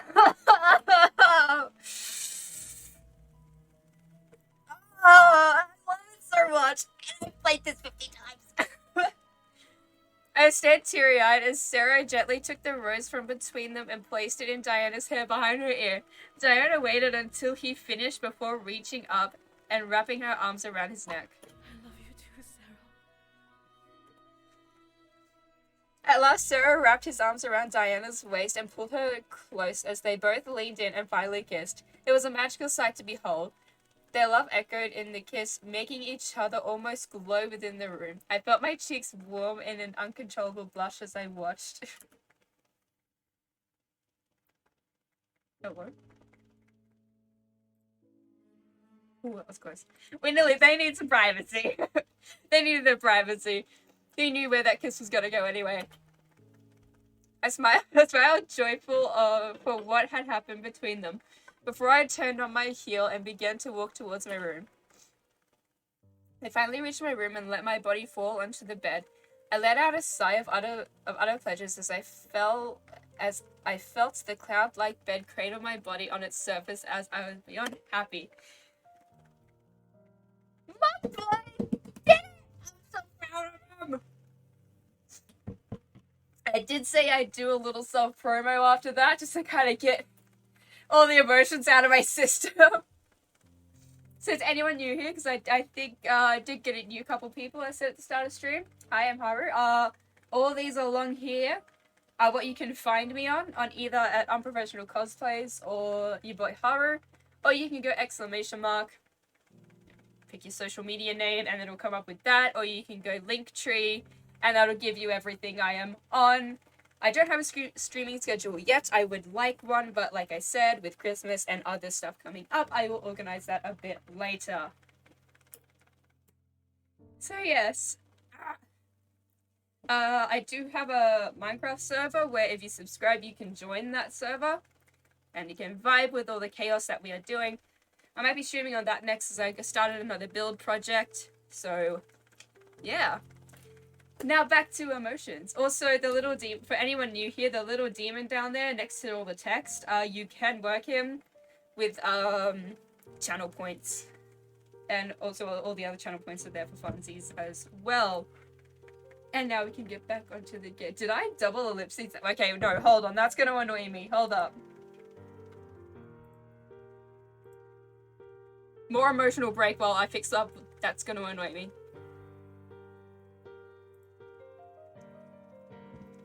Okay, cool. I found you on YouTube, I believe. Awesome!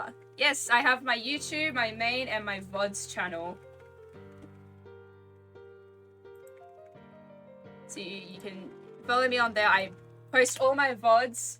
I may get a little behind, but I do post all my VODs so you can catch up or rewatch. And my main is, you know, my main. Okay, there we go. I fixed it. Okay. But anyways. Yes, on with the game. Ah. Okay, let me have another drink first, actually. Everyone have a drink. And keep hydrated. I guess. What did we just read? What have we just read? My god. I finally reached my room and let my body fall onto the bed. I let out a sigh of utter pleasure as I felt the cloud-like bed cradle my body on its surface. I was beyond happy. I had been kidnapped and taken to the demon world by the demon lord, trapped here unless he or I died. Then Sam and I had haunted by a powerful being that had been hell-bent on testing us. This entire week had become a wild rollercoaster ride of excitement that I would have never expected. Have a nice stream. Hi, Alana. We are having a great stream. It's about to get emotional. Prepare to cry. Get your tissues ready. Still, there was joy to be found in adventure, and my curiosity thanked destiny for letting me experience it. Now all I wanted to do was to get home and marry the man I loved. As Sam finally entered the room at last, I smiled and stood, walking over and wrapping my arms around him. You ready to go home? Yeah. More than ready. We held each other, locked in silence, and unable to say anything more. We let the situation we had just gone through sink in. Relieved that we were going to be happy from now on together. All we could do from this moment was hold each other and listen to our synchronized heartbeats. As the thought of tomorrow danced in my head, I began to grow fearful. Was I ready to go into battle? Was Sam? Were any of us ready, for that matter? We were about to walk into the final clash of a world war. Would we survive? Would I live to remain with Sam and feel his embrace again? Tomorrow brought too many questions to think about, and I became frustrated and scared. I gotta head to bed. I hope you have a good rest of your stream. Thank you for joining stream. Good night. Hope you enjoyed. We're gonna sleep because this is Twitch. Hugs? Yes, we can do a redeeming of hugs. How conveniently timed. Let me get my Totoro out. Hold up. There you go. We get hugs. Thank you for joining stream. Hope you enjoyed it. Love the hugs.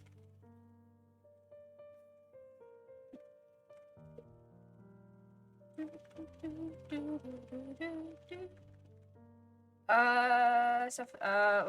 would survive. We would be okay. I thought, yay, hugs, all the hugs. Best chat, best chat kids, best hugs. We would survive. We would be okay. I felt safe in Sam's arms, and I'm sure he felt safe in mine. We would return to the human world and be okay. Sam kissed my forehead, feeling my exhaustion, and we tucked ourselves in, wrapping each other in our arms and escaping one last time into the darkness of slumber. Tomorrow would decide everything. I've got no idea. The day of the siege had finally dawned. We had arrived at the Demon Lord's castle, and we were as ready as we could be. Many times bearing different banners and color. Oh my god, I can't read. Many armies bearing different banners and colors washed over the grounds before the castle, ready to rush in and lay waste to the Demon Lord and the remainder of his forces. All of us shared a common enemy, and upon his demise, would all finally know some form of peace. Even during a roll call of major generals, the air became full of determination and pride. Mirth, Avarice, Nadia, Fiorna, Aradum. Each name called became a mark of history. This was the war to bring freedom or destruction to the Demon World. If the rebellion didn't win this fight, this would... Hold on. Did I just knock that? It did. Okay. If the rebellion didn't win this fight, then this war would have never end. If the rebellion won, then the world would become united in a hopeful... If the world... I can't read! The one time I need to. The hour before the battle was set to take place, my thoughts instantly ran back to our final meeting with Lilith Castle. Diana had pulled the leaders and us together, instructing us on how to exactly to proceed. Zero, you will be joining Shadow and Sergeant in the front, taking care of the main army head on. I expect that you will come out of it alive. Yes, my lady. Rabbit, Faye, you are in charge of range attacks and defense. We cannot allow any of those blasted imps getting to us from behind. Yes, ma'am. Fun. Okay, I know I've said this before, but now that they're side by side, fun fact: those two voice actors, them and him, are engaged. I think they're married now, but either way, it's very cool. Yay for them. We love them. You and your fiancé will take the side route straight to the castle. Wait, what? We've organized our army to have our strongest on the front lines and against the tree line, giving us a side route for you to make your way straight to the castle. If anything trickles into the side route, you'll be able to handle it. However, there is something I must ask of you. What is it? If you are indeed attacked, you need to defend your fiancé the entire way there. Do not let him use his energy. Like hell she will. When you get to the castle, I will be fighting one-on-one with the Demon Lord. If something should happen to me, then I need you to take over. She is not ready to fight him, and you need to be at full strength to finish him off. She's been taught well. Let her prove herself when the time comes. I stared, listening, reaffirming the order. I couldn't lie. I was nervous. However, I was determined enough to see this through. I looked over at my fiancé with a confident smile. I got this, don't worry. Despite the worried look in his eye, he nodded and held my hand, trusting me in my decision to agree with Diana's command. Diana rolled her shoulders and looked at the map draped over the war table between us all. Her gaze pierced into the parchment as the aura around her body pulsated with anger. I will fly ahead and meet the Demon Lord head on. No matter what happens, I will not allow that monster to live. The pure determination and anger in her voice practically sent a shiver down my spine. She was set on seeing this through to the end, and I was sure that she was willing to even die if it meant taking the Demon Lord with her. Shadow, whoever cleared his throat. Might I suggest a simple solution to deal with the Demon Lord? What is it?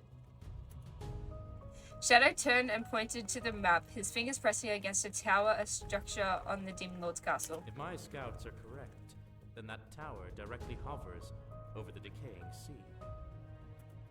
The what? Shadow turned to me with an unamused grimace while Rabbit stepped towards me, hugging her staff to her body. The decaying sea. A cursed stretch of water that has plagued this side of the demon world for thousands of years. Many demons have fallen into that water and were never seen again. It's no ordinary sea. It's an eternal death wish. Just from a look in Rabbit's eye, I could tell that this sea was bad news. Shadow nodded at Rabbit's description, adding more to the fright of the waters the castle was pressed against. Any creature unfortunate enough to fall into that cursed stretch of water will be doomed to sink into an endless black void. They can never die due to the dark magic in the water, but they can never come back up. There is no saving them. I became fearful just thinking about going near it. However, Diana crossed her arms and stared blankly at Shadow. So you wish for me to drag him up to the tower and toss him over? Precisely. It would make killing him much easier, wouldn't you think? Yeah, but where's the satisfaction of killing him yourself? I'm just saying. Diana pressed her lips together, not agreeing or disagreeing with the suggestion given to her. However, the conversation quickly turned back to the matter at hand. The remaining incubi and the wives were asked to stay behind the army and guard the main base, where Rabbit and Faye were stationed. They needed as many eyes as possible in the back of the battle, so the four couples were perfect to keep things in check. As they agreed, the meeting ended and the mental preparation had begun. The idea of the upcoming battle scared me, sending waves of fear and worry up and down my body in response to the thought. Meh. Big crowd for a dickhead old man, huh? What? Oh, sorry, huh? I looked to the map on the war table, seeing multiple markers cluttered in an open field in front of the Demon Lord's castle. According to Sergeant, there were hundreds of thousands of soldiers prepared to march, all ready to shed blood. I, however, looked to Sam with worry. I was frightened yet determined, worried yet pushing myself to be brave and step forward. Sensing this, Sam wrapped his hand around mine and gave it a squeeze. Hey, whatever happens, we'll do it together, all right? I listened to him speak before nodding, taking a deep breath. Everything would be okay. We would be fine. Well, we would be fine. I had to believe in myself and get us to the castle when the time was right. Oh, I love this song. Just gonna save it real quick. Yes.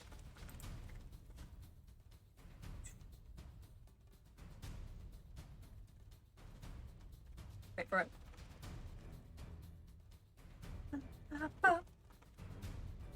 Favorite soundtrack. That's one of my favorites, this one. Like a beacon, our forces became the banner of hope and strength for the rebellion. At the sight of Diana, many soldiers bowed or stared in awe at inspiration.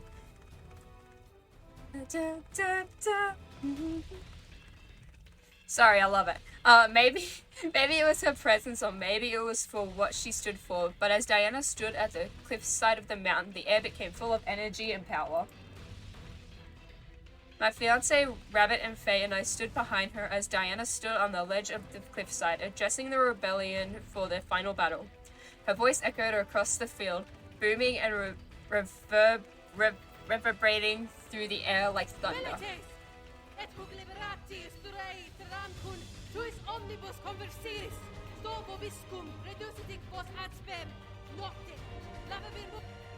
Oh, whoops. What is she saying? She's saying that everyone's here for the same thing. We're gonna need the walls. Really? Well, not literally, but that should kick everyone's ass in gear. I nodded as I stared at the back of Diana's head. Part of me felt a little intimidated and jealous of the power she had. She really could make armies bow and to obey her every whim. Reference to the first game. At the same time, I knew that she was doing the right thing for this world. Is the volume still good? I genuinely don't know anymore, but you let me know, guys. ele Dio dominati sun nostri. Nos destruet, eum mitere, profundissimum, inferni detractos. Rabbit and Faye stepped forward and held their hands towards the castle, focusing their energies and forcing the stone walls around it to crumble and dissolve down to the earth. Diana summoned her saber, letting it shine brilliantly as the purple taint over her skin began to twist and turn. Before my eyes, the taint on her back took shape, lifting off Diana's skin and morphed into a set of demonic wings. I could only...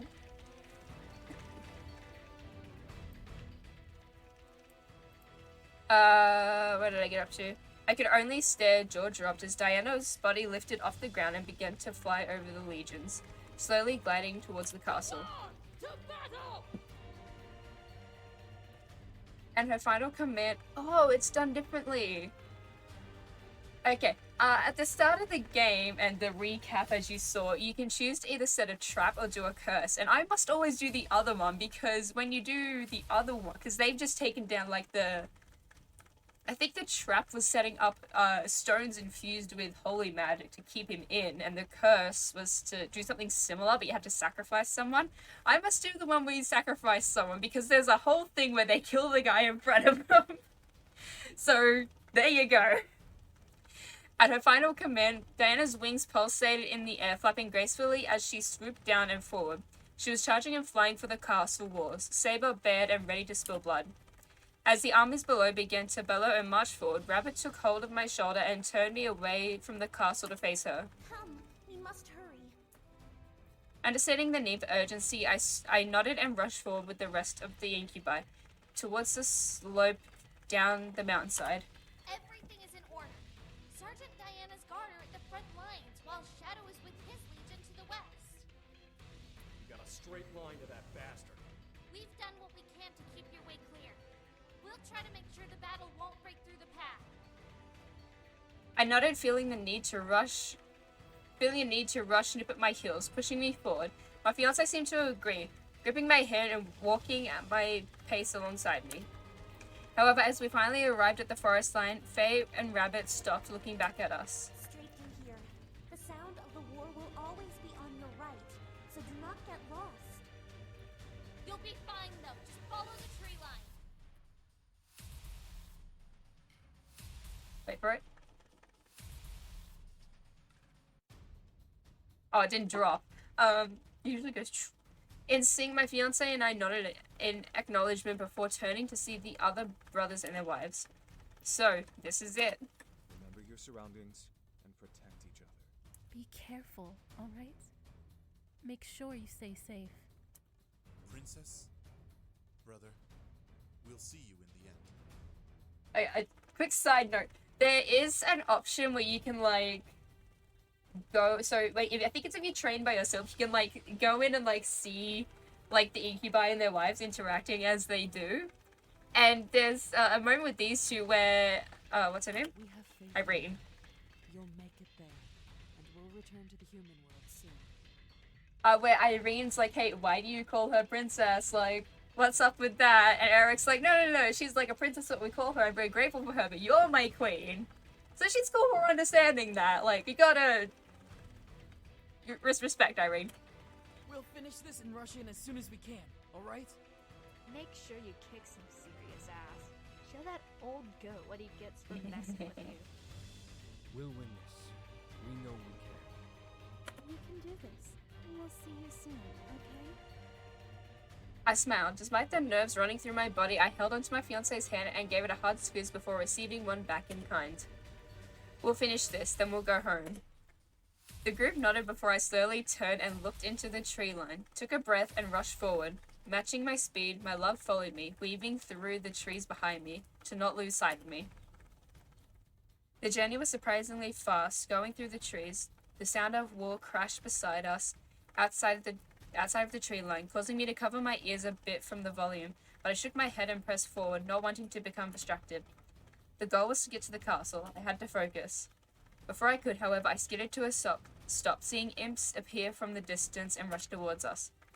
As my incubus came up behind me and spotted the imps, he prepared himself to attack, but I placed my hands on his arm, stopping him. I got this. I walked forward and formed my weapon, letting it shine brightly in the darkness of the forest around us and temporarily blinding the imps ahead of us. So, depending who you trained with, that's what kind of magic you use, and because we accidentally went with Zero, we're going to be doing what we learned with Zero. Fun fact. The hilt of my sword materialized in my hands as a sharp lavender blade jutting out from the handle, glimmering brightly with my energy. I swung it around for a bit, remembering the training I went through with it, and steadied myself. The imps who were blinded by my light only for a moment looked back at me and stared as they took note of the weapon I had possessed. With a battle cry, I rushed forward, taking advantage of their blank state. I can't do a battle cry, and nor will I attempt one. I sprinted forward and carved my sword through an imp, cutting his neck open in my trigger warnings for violence, I guess, and slight gore. That's your warning. Cutting his neck open in my slice before swirling around and ripping through the imp beside him and effectively cutting him down.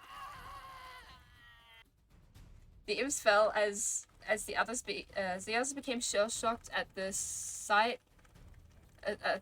It must have been a big surprise to see a human cut down 2 of their number, but I wasn't in the mood to let them recover. My body quickly turned in front of another imp as I swung my weapon once again, slicing open his throat. With a bubbly cry, he fell as well as I rushed forward again, towards the castle, uncaring. The remaining imps began to quake and step back in fear, most likely never expecting to see a human decimate their companions. I wasn't so friendly and merciful, especially in this war. As I lunged forward again and skewered through another imp, hearing the steel of my weapon breaking through his body. My incubus, despite probably being surprised at my carnage, followed as I continued forward, fighting through every imp that came our way. I had lost count of how many crossed me, but I didn't care. All I cared about was getting to the castle. By the time we reached the end of the forest, there was a slew of dead bodies behind me. I stood at the tree line panting and feeling waves of adrenaline and lack of energy run through my veins. I panted for air, slowly focusing on calming down as my energy quickly depleted from its adrenaline-filled high. The weapon in my hand quickly vanished, no longer able to maintain its form without my energy. That was all I could do before my energy was expended and a wave of exhaustion rolled through my body. I began to fall forward, exhausted. My fiancé, however, quickly rushed forward and caught me in his arms. Oh shit! Are you okay? Huh? I looked up to see Sam staring down at me with a deeply concerned gaze. We were safe for the moment, so I merely smiled up at him with a nod.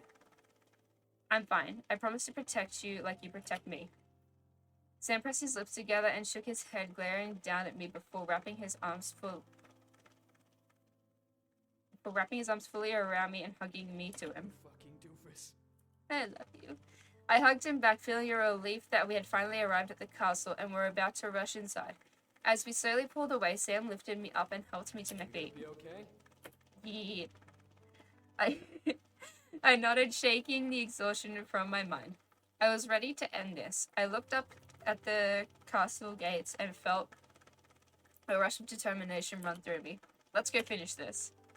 With that, Sam and I raced forward. The final battle had begun. At the gates, however, stood a figure that seemed to pose almost pridefully in our path. Sam and I stopped to run and took in who was standing in our way. For some reason, he seemed familiar. Who? Finally, you showed up. He's back! He looks funny with these swords. Bro, I think it's so funny. Just, okay, look how wide they are. That's like a bit over shoulder length, right? So they're probably like this much longer on him, right? I can just imagine him having to instinctively like go sideways through doors because if he goes front on, he's gonna freaking knock the edges of them. You think wider? Shit, yeah, probably, yeah. But either way, I just imagine, like, I have a headcanon that when Sam gained his human form, he's still walking through the human world, like, where's my front on? He still walks through the human world, just like going like through doors, like instinctively. I don't think any of them have wide horns into. I know Matthew has little ones, Damien's got ones like that, Eric's go down like that. James is the only one with tall ones, so maybe he might have to like dip down, because I think he is the tallest. Yes, James is the tallest. So like in a human world, they have to like duck. They don't have to. I also had canon because they only, in the demon world, they only sleep for rest, like purely rest. That it's like Sam would be used to sleeping on his side, so when he does, it's like, oh, I can sleep on the side because he doesn't have his horns anymore. Because like I doubt they use glamour spells in the demon world, but that's my headcanon. That voice. My mind finally clicked, linking the voice to a memory I wish I had forgotten. However, it couldn't have been. No way. He's back! Sam began to growl almost animalistically as the figure stepped out of the shadow of the gate, his face covered by a terrifying devil mask. Oh, that's a mask! I thought his face just got fucked up. By a terrifying devil mask, but I recognized him, despite the fact his white hair and red skin. There was no way it could have been. Missed me, bitch? Mallets. At the sound of his name, Malix reached up and removed the mask from his face, revealing a large amount of scars and wounds that were hidden away. Despite this, there was also a smirk plastered from ear to ear across Malix's cheeks. You're supposed to be dead! You didn't think I actually died, did you? Only pussy little boys like you can get taken out like that. I don't know, Sam fucked him up pretty good. My heart froze at the fact that he was still alive. It couldn't have been. I had seen what happened to him. He was supposed to be dead. Malix inhaled a deep breath and stretched out his arms, looking around with the largest grin on his face before turning to Sam. Isn't this the most brutal war you've ever seen? Legions killing each other for no goddamn reason other than to rule this pathetic plane. It makes me want to make popcorn and watch the bloodshed. Sam glared at Malix, taking a step towards him. Malix, however, cackled in response and locked eyes with the incubus. Of course. I came here for a reason. I can't just sit on my ass and watch. Too bad, though. This is some great entertainment. Then why are you here, asswipe? Got a real death wish this time? What makes you think you can kill me? Besides, aren't you trying to save energy to fight your old man? Malix stuffed his hand into his He has pockets? Hold up, I've never seen the bottom half of the outfit. It's just okay. I was expecting something fancier. I dropped the paintbrush I was playing with. Hey, hang on, I gotta get the paintbrush. That ain't broke. Okay, I got it. Okay, Malix stuffed his hand into his pockets and leaned back, puffing his chest out and flaunting the burnt insignia on his chest. I got sent here by the head of hell himself, straight from the top. And I got the best seats in the house to the bloodiest war this plane has ever seen. Sam chuckled, cracking his knuckles. Funny! I thought Satan only gave a shit about devils who didn't get their faces beaten in.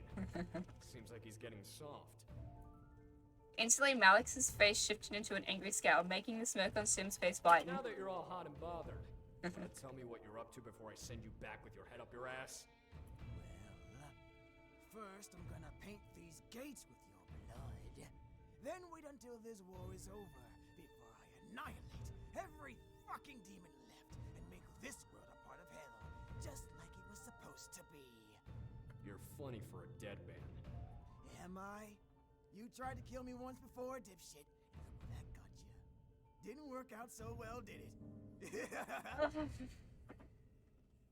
Malix stretched his neck to the side, making a loud, echoey crack sound reverberate. Fuck me. I was gonna say echo. I'm pretty sure that's what it means. Through the air. I winced at the sound. What makes this so funny is that it won't matter who wins this war in the end. Once it's over, I'll send it for my boys and we'll fuck everyone up while they're celebrating. Ha! It'll be the bloodiest celebration this plane has ever seen! Then we'll seal this world and fuse it with hell, giving Satan a whole world full of demon soldiers and slaves at his disposal. The chaos of this world practically begged for a war to tear it apart. Now the abyssal planes will truly be a part of hell, like the fuck faces of heaven intended. Not if I make sure you don't get the chance, fucker. Malix cackled wildly, staring at Sam with a maddened expression. His eyes burned with insane bloodlust, and as his eyes smoked and licked his teeth. It's this world's destiny, shithead. Even humans know that demons belong in hell. No, they don't. I felt myself become angrier at Malix. Demons and devils were completely different, and demons, except for the demon lord, did not belong anywhere near hell. Think about it, will ya? How many brainless humans think that demons come from hell? They put demons and devils together like they're no different from each other. It's inevitable. Every shit stain on this world is gonna bow down to the Lord of Hell, and we'll rip apart the gates of heaven together. Sam stepped forward once more, cracking his knuckles at his sides. I'm so sick of hearing your voice, Malix. Let's just end this. Oh, I almost forgot the best part. Don't do it. Malix looked eyes at me, suddenly making a violent tremor run down my spine. His gaze spoke nothing but sadistic intent, and his words made his stare much more terrifying. Just because I can, after we're done taking over this world, I'm gonna take that human bitch and make her the fuck toy of Satan's army. Oh shit! Instantly, Sam vanished and reappeared in front of Malix, swinging and punching at him. However, he only made contact with the vanishing afterimage. Before I could blink, Malix had disappeared and reappeared behind Sam, punching Sam's head and sending him flying towards the castle wall. Sam! Payback time, fuckface! Malix flew at Sam's body like a bullet and began to slam his fist into him, the wall cracking and caving around Sam's body. Ooh. Okay. Trust me, we stay back. Because this is how I fucked up the first time I played. I went to help. It doesn't end well, and I am going to save. Here. Okay, trust me. Part of me knew better than to try. Malix probably had a weapon, and if I knew anything about Malix, he was going to use that against me without hesitation. Yeah, that's what would have happened. I was out of energy to even defend myself from him, and I was sure that's what my grandfather's protection spell ran on.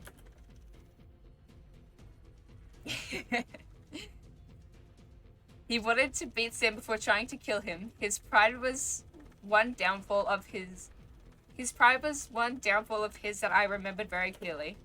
Malix continued to pound and punch onto Sam's body, making the body-shaped indentation in the castle of the wall much deeper. However, with a small flash of red light, heat suddenly began to erupt from the center.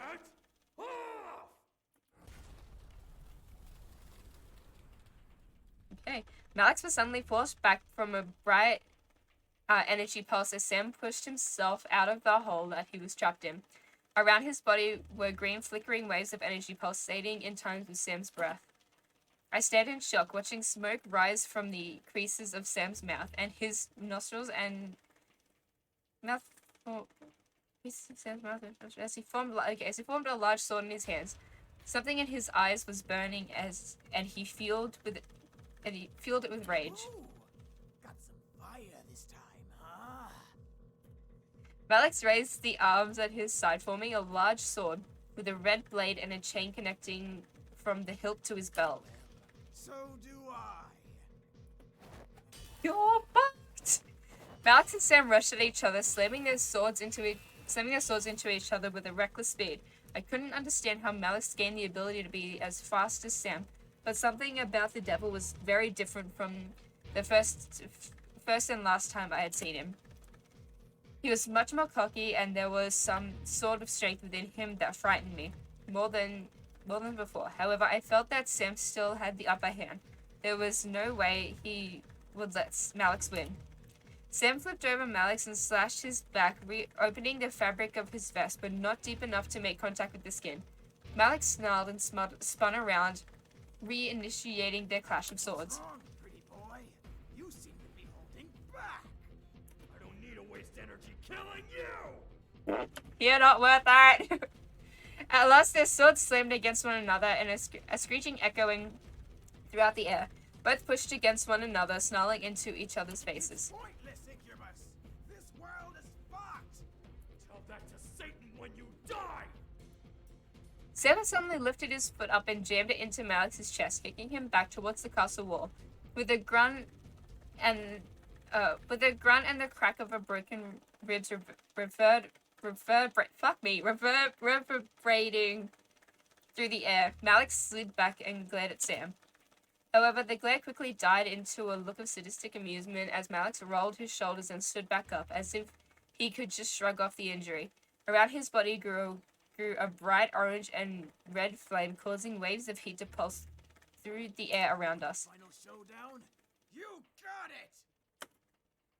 Sam, with a smoke of his own, stood tall with a fast-growing and green-red aura. He's fucked! Surrounding his form, the faint outline of dragons danced within the tongues of the flames as Sam seemed to charge a powerful attack. I watched as they both charged their final attacks and forced their palms out towards each other. Green and red orbs of light shot out from each of their hands and collided, followed by brilliant rays that pushed them forward and into each other. Oh shit. I had to shut my eyes, blocking the flash of light from blinding my vision, before looking back up and seeing the bout with a gasp. The air around the orbs pulsed heavily, whipped in all directions and fueled by both the demon and the devil. The orbs ground into one another. Lightning and fire burst from the minuscule space between them. Both opponents had their eyes locked on each other, and the earth was around them. Both opponents had their eyes locked on each other as the earth around them bent and bowed away from the collision of their power. The green orb seemed to quake with the shadows of the dragons in its center, pressing against the wall of the orb and forcing it forward against its obstacle. Still, they were somehow equally matched. How could this be?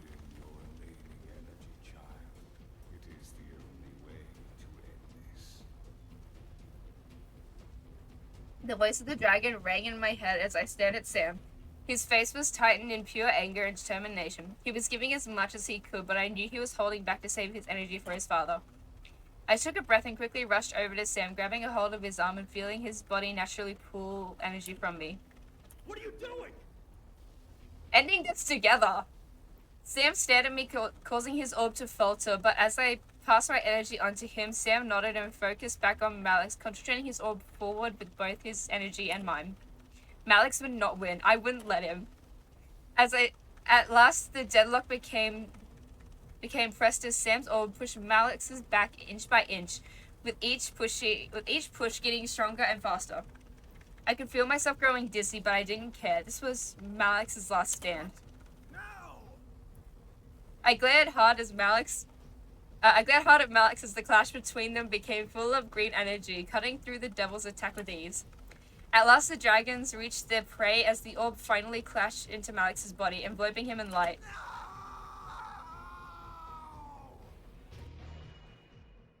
Sam and I held onto each other, letting go of the energy ray that covered our eyes, with Sam covering me with his arm. We dug our heels into the earth, struggling to stay in place as the energy pushed us away from Malix.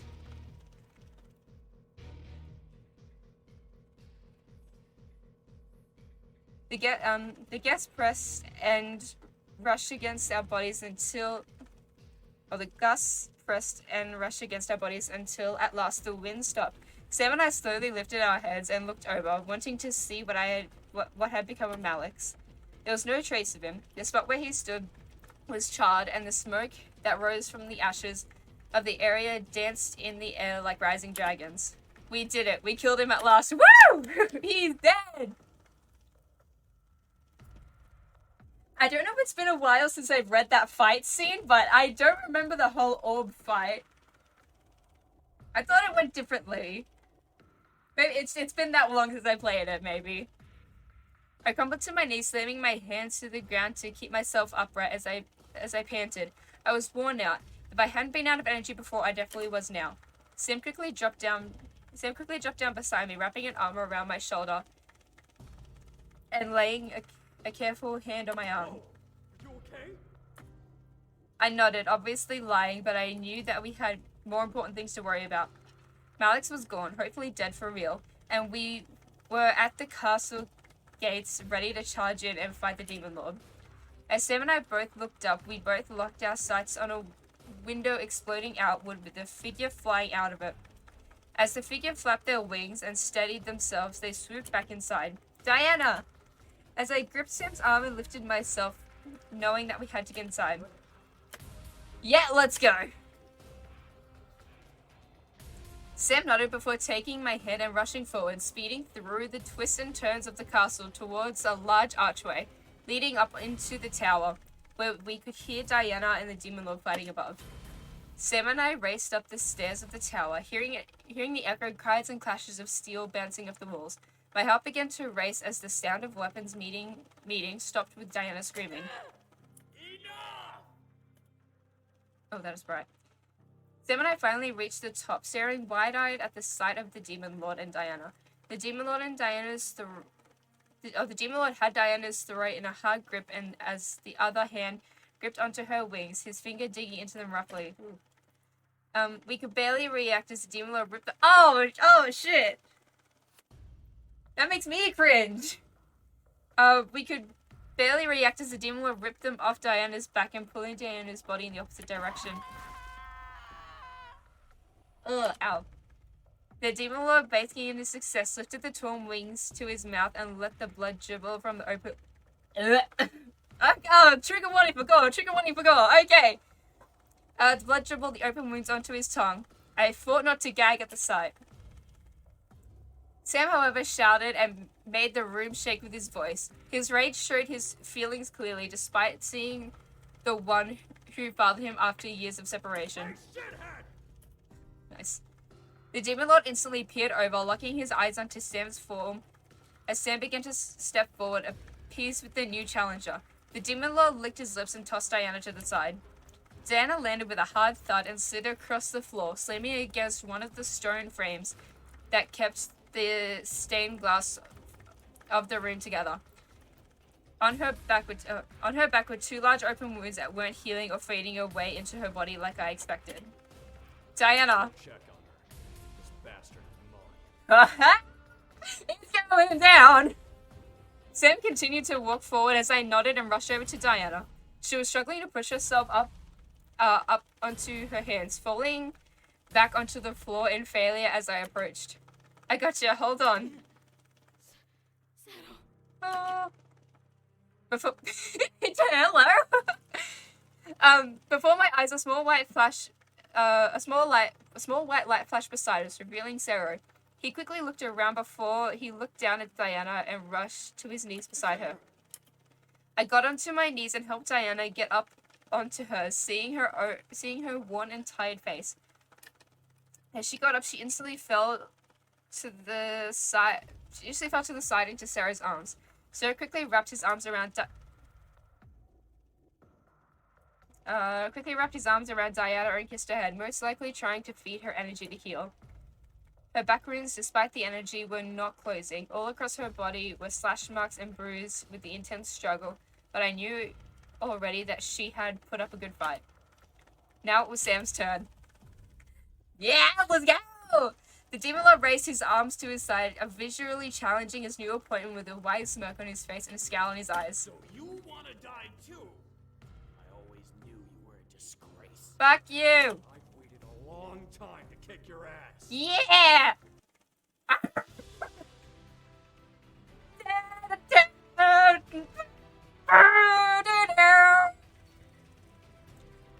Sam glared hard at the Demon Lord before reaching up and summoning his sword. As he did, flames began to quickly engulf his body, twisting and shaping into multiple dragons that brought a surprise fear into the Demon Lord's eyes.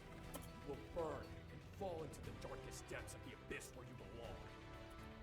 The Demon Lord, however, snarled and summoned his own blade, ready to battle. There was no more room to place threats. Their blades would speak for them now. Sam and the Demon Lord rushed at each other, arching their blades at ashing their blades at each other and slamming their swords together. As they clashed, red lightning and wildfire shot from the impact between them. This did not deter Sam and the Demon Lord from slashing and swinging again at each other, parrying over and over with the murderous vigor. It was like watching fireworks go off in a massive storm. The flames around Sam began to circle around him, and the Demon Lord forming an inescapable ring around them. This was going to be a battle to the death, by flame or by sword. Neither opponent seemed to hold anything back. How did you get this power? It doesn't matter how. All you need to know is that I'm gonna use it to kill you. Yeah, fuck him up, babe. The Demon Lord grabbed a hold of Sam's sword and kicked Sam's. But the Demon Lord grabbed a hold of Sam's sword and kicked Sam's hand to make him release it. However, as the sword left Sam's hand, it vanished and reappeared in Sam's grip as if it belonged there. Using the opportunity, Sam slashed at the Demon Lord and carved a deep line into the Demon Lord's chest. The Demon Lord stepped back, gripping his chest as before my eyes, the skin around the room began to burn, releasing black smoke. The Demon Lord snarled in reply, swinging his sword again at Sam. Bet! The Demon Lord pummeled a barrage of slashes and swipes at Sam with his sword, only to be blocked and parried each time. I felt a hopeful smile grow on my face. We were going to win. The strange excitement of the situation filled my body with joy. I was going to go home and be with my family and friends and live in the human world. Sam and I were going to live happily ever after, and this was the door to get us there. We're gonna go home. Sam and the Demon Lord jumped away from each other, glaring hard at one another as they began to circle each other. You ready? You ready? You don't fucking get it, do you? I don't just have the power of a dragon. Are you ready for this? My eyes couldn't believe what I was seeing. A pair of wings wreathed in flame suddenly erupted from Sam's back, lifting him into the air. Sam's voice boomed through the air, filled with magic, rage, and power. I am a dragon! Sam raised his sword, causing it to become engulfed in red and green flame before swinging it down into the Demon Lord. As it clashed with the Demon Lord's sword, a burst of flame erupted from between the blades. Each block of the Demon Lord had caused another and another burst to explode of his sight. Sparks and flames licked violently against his skin as he tried to defend himself from the dragon that was Sam. Soon enough, even the Demon Lord couldn't defend himself anymore. Sam knocked the Demon Lord's sword away, causing it to glide against the floor outside of the ring of fire. It's over! Sam swooped at the Demon Lord and jammed his blade into the Demon Lord's chest, making his response gasp of pain echo through the flames. The Demon Lord's eyes waved, staring at the far wall as the flames around them began to die out. Black and red smoke rose from the blade, dancing around the Demon Lord's body and dissipating into the air above. Goodbye, old man. Yay! He's dead! Sam gripped his sword with both hands and yanked the sword out from his father's body, making the Demon Lord arch back before falling forward. Smoke continued to rise and engulf the Demon Lord's body as if it was beginning to cremate itself after death. As the Demon Lord let out his last breath, silence at last engulfed the room, only to be interrupted by the sound of Sam's labored breath. It was over. It was finally over. I could feel tears well up in my eyes as the situation sank in my body, causing me to place my hands on the floor and stare into the dark marble. We did it. We really did it. Victory dance, everyone! Victory dance! I looked at Sam, seeing him land softly on the ground, while his wings vanished into clouds of smoke. As he turned to me, I could see exhaustion hit his body like a tidal wave. One step towards me brought him crashing down to his knees. Sam! Before I could even stand to run to him, Sam lifted his hand, laughing tiredly. I'm fine. Calm down. Oh, look at his little face. His cute little face! Like, he just kicked his father's ass and he still looks cute. I relaxed for a moment, relieved to know that he was alright. I felt myself let out a sigh as I heard Diana chuckle beside me. Are you out that fast? You're not as tough as you look, brute. Sam chuckled and raised a middle finger at Diana, curling his shoulders over himself as he tried to breathe and relax from the whole ordeal. I felt myself laugh as I took in the situation as well. the war was over. It was... Be the only one who dies here. His whispered voice barely reached my ears. It couldn't be. I looked over, horrified, as I saw the demon lord barely pushing up on his hands, glared at me through the smoke surrounding him with a seized, almost psychotic eyes. As he suddenly pointed his hand to me, everyone else had only just turned around to see him.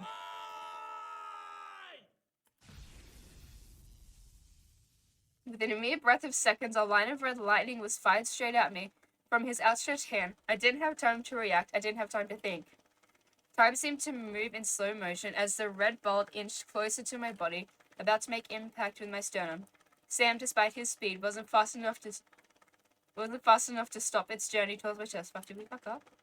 I could see my life flashing before my eyes. It was over. Did we fuck up? No! Oh, that's right. Yep. Oh, okay. I felt my body begin pushed violently to the side, away from the incoming attack. I turned my head as I pushed and stared wide-eyed at who was pushing me away. Oh, this is new! When did this get put in? No! No! This makes it worse! No! When I crashed, the window behind us shattered with Diana's fight. Is this new? Michaela, is this new? No! You bitch! I do not remember this! Diana, who had been beside me in the entire fight, stared at the incoming attack as she took place at its trajectory. There was no time to shout back. There wasn't any time to stop it from happening. When did that get put? No! That's fucking new.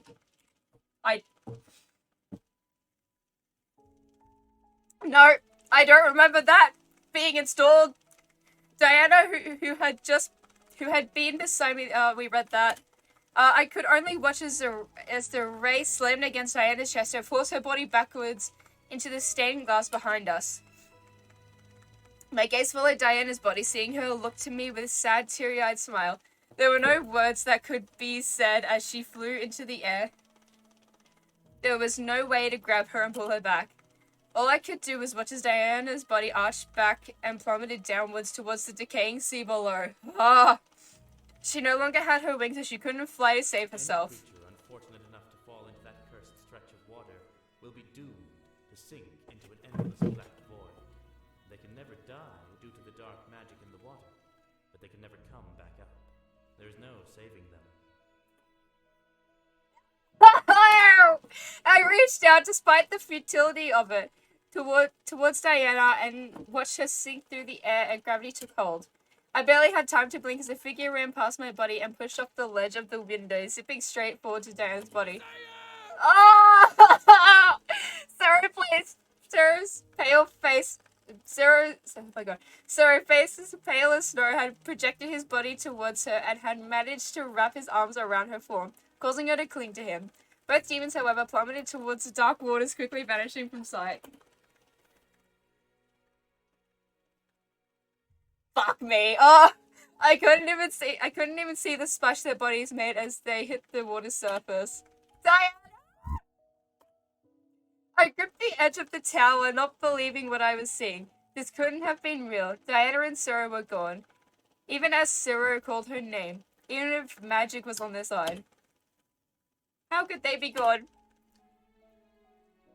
The garbled noise of the demon lord's throat being impaled barely caused me to turn and see Sam ram his sword through his father's neck at last.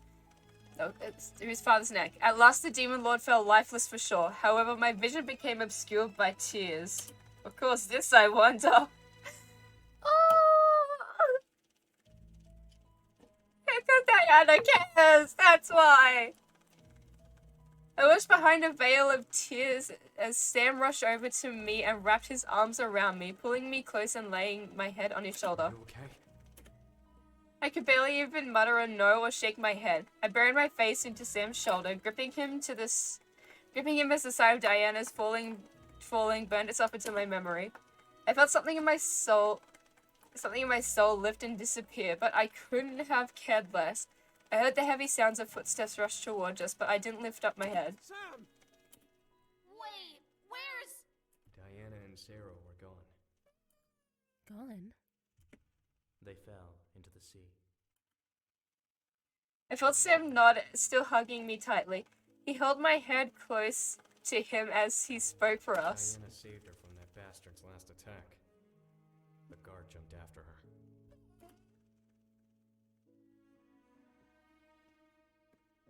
It's like, okay, I'll tell you a bit about that afterwards. Let's just keep going. A sad silence engulfed the room. What could have been said? The demon lord was defeated, but the rebellion had lost its queen. For a moment, the world felt dark and cold, as if the war had been lost alongside Diana, despite the rebellion obtaining victory. I gripped onto Sam, feeling a deep sadness for the entire situation. Diana saved my life, sheltered me, and fell into a seamlessly endless sea because of me. Oops. Sam, feeling my anguish, tightened his embrace around me and let me bury my face in his chest. The war had ended at last, but now we didn't know where to go. At least that's what I thought. Sam gently loosened his embrace around me and looked to the remaining rebel demons with a hard gaze. I looked up, wiping my eyes in confusion. What was wrong now? Will you all honor her words? Her words? Wait, she gave it to you? Ah! What? There was more? What did Sam mean? Faye looked to her companions as they stared at Sam in shock. We don't have much of a choice, do we? You really don't. Refuse the Lord of Dragons. I looked up at Sam, feeling completely lost. Sam looked down at me and helped me stand before releasing my body and stepping away from me. With a sigh, he looked down at the floor. Sam? Diana made me promise something. If she died, Then... Sam looked to his brothers in nervousness. I looked over as well to see them confused, but ushering him to continue before turning back to Sam and holding his hands. Then what? if she died, then I'd step in for the rebellion and take the throne. I stared wide-eyed at Sam. What? Sam was now the leader of the rebellion. What of the others? I looked to the other rebel leaders to see them bow their heads to Sam, answering my mental question and causing me to look back at my fiancé. What about us? Would Sam leave me? Would he make me stay? Did that make me a queen? Did that mean I had to stay no matter what? We had to stay? What about the human world? Sam, mostly feeling my nervousness in my hands, grasped, obviously, and my hands grasped him and gently pulled me to him. I made a promise to her, but I'm yours first. If taking the throne means leaving you, then I'd rather burn it. Sam, my boy! His eyes burned into my gaze, showing me his utter devotion. He was serious about needing to take it, but I knew that he would never leave me or force me away from him. Sam gently rubbed my hands with his thumbs and stared down at them. So, I'm leaving the choice up to you. The Demon Lord's dead, so we can go back and live normal lives and whatever in the human world. Or we can stay and rule the demon world. Them nodded, affirming my assumption. It was a lot to take in. I wasn't sure how to respond. The dream of me looking back to see my family and my friends began to haunt me. If I stayed, I would never be able to see them again. More than that, would the demon world even accept a human queen? Would I have to become a demon or something? Sam nodded as Shadow stepped up. Naturally, demons would never accept a human as their ruler. Besides, while it is impossible for a demon to be separated from their magic and become human, the same isn't the case the other way around. We'd be able to turn you into a succubus, a demon of Lilith, as they were originally formed from a being who was once human before. So I would be a succubus if I stayed, but I'd be ripping myself away from my family and my friends. Was it fair to them? Was it fair to me? What about my family and friends? Sam lowered his head as James stepped forward. If you decide to stay, then we would be tasked with asking angels to remove any memories of you from the human world. My heart dropped. My parents, my friends, anyone who knew me would forget. It would be for the best, but to think that I would no longer exist for them made my eyes water slightly.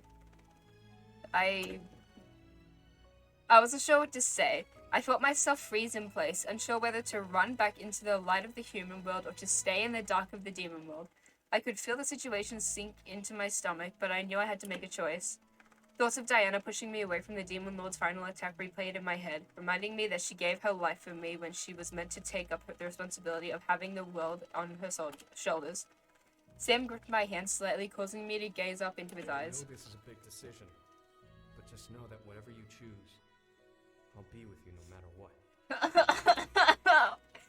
I stared up at him, seeing an endless world of love buried. I stared up at him, seeing an endless world of love buried within his emerald irises. He would put me first no matter what, but what would I choose? My family and my friends were important to me, but this world had become important too. I closed my eyes, remembering my grandfather's words. You should do what makes you happy. I opened my eyes and smiled at Sam, my heart finally reaching a decision. I want... Okay. Chat, what do we want to do? Both lead to a good ending, don't worry. Do we want to stay in the demon world, or do we want to go back to the human realm? If we go in the, we can stay and rule the demon world next to Sam and make the human world forget about us, or we can go back to the human world. I don't know if we can return to the demon world. If there's any mods in the chat, can we get a poll going?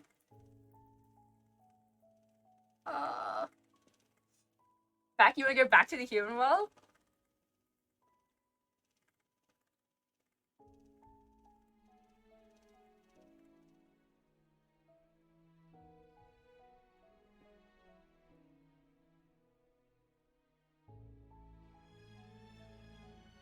He did a lot to get away from me. That's true, but he did also promise Diana he'd rule over for her in her absence. So she did say, yeah, good point. We're voting for human world. Anyone else in chat? Voting for the human world. Going once, going twice.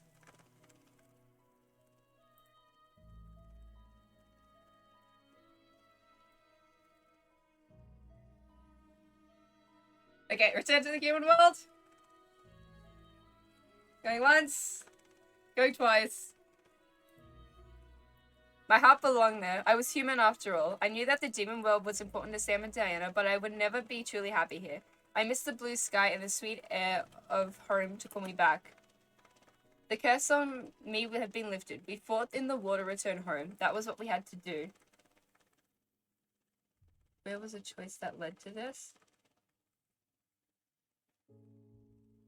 What do you mean? This is the story. We can either go back to the... Because Diana died, and she said to Sam, if I die, like, take over for me. And so we can either go to the human world or stay here and rule. Just going back to the human world. That was what we had to do. Sam smiled and nodded. The incubi and wives smiled as well. But the rebel leaders lowered their heads and looked at each other in concern. I quickly turned to them, not wanting to leave them without a plan. Work together to rebuild this world. Diana would have wanted that from all of you. A lump in my throat almost blocked me from finishing that sentence. It was deeply painful to refer to Diana as dead, as she gave her life to me, but the world needed a leader, and it had four. I mean, is her death avoidable? No, it's not. In this route, it's not avoidable. And it's bullshit. And you wanna know something that sucks? This is the canon plot line. This is the canon plot line. Same as the canon plot line, so Diana dies in the end, and it sucks. Ah! She gave her life for me, but the world needed a leader, and it had four. The four rebel leaders looked to each other and nodded. We'll do our best. Thank you for trusting the world with us. What are we gonna do first? We could do all kinds of really amazing things, like rebuild the forests. No, wait, have a party. Wait, no. Quiet. Oh, lighten up. The war is over. We have a reason to celebrate. I smiled, happy to know that the world was in good hands. However, Faye took a breath and looked to me with a small smile before forming a small lavender-colored lily in her hand. Before you go, though, since Diana is, well, she wanted to give you this. I stared at the flower in surprise. What was it? I reached out and took it into my hands, practically feeling magic and energy run through it. It's lovely. Flower of Lilith. But how can that be? They were said to have died out generations ago. I continued to stare at the flower, entranced by its spell. It was such a gorgeous-looking flower. I barely turned my eyes away. Behind your ear. I think she said it was magical or something. I tilted my head before nodding and lifting to tuck it behind my ear. It's so obvious to let them rule and not Sam because they know this world and people. True. As it settled against my ear, I felt mist circle my head and form a flower crown of lavender lilies that everyone looked and made me feel like I was a bridal wear. Wait, hold up. I made this flower crown. It's not gonna fit on it, but I made it. And Diana should trust them more.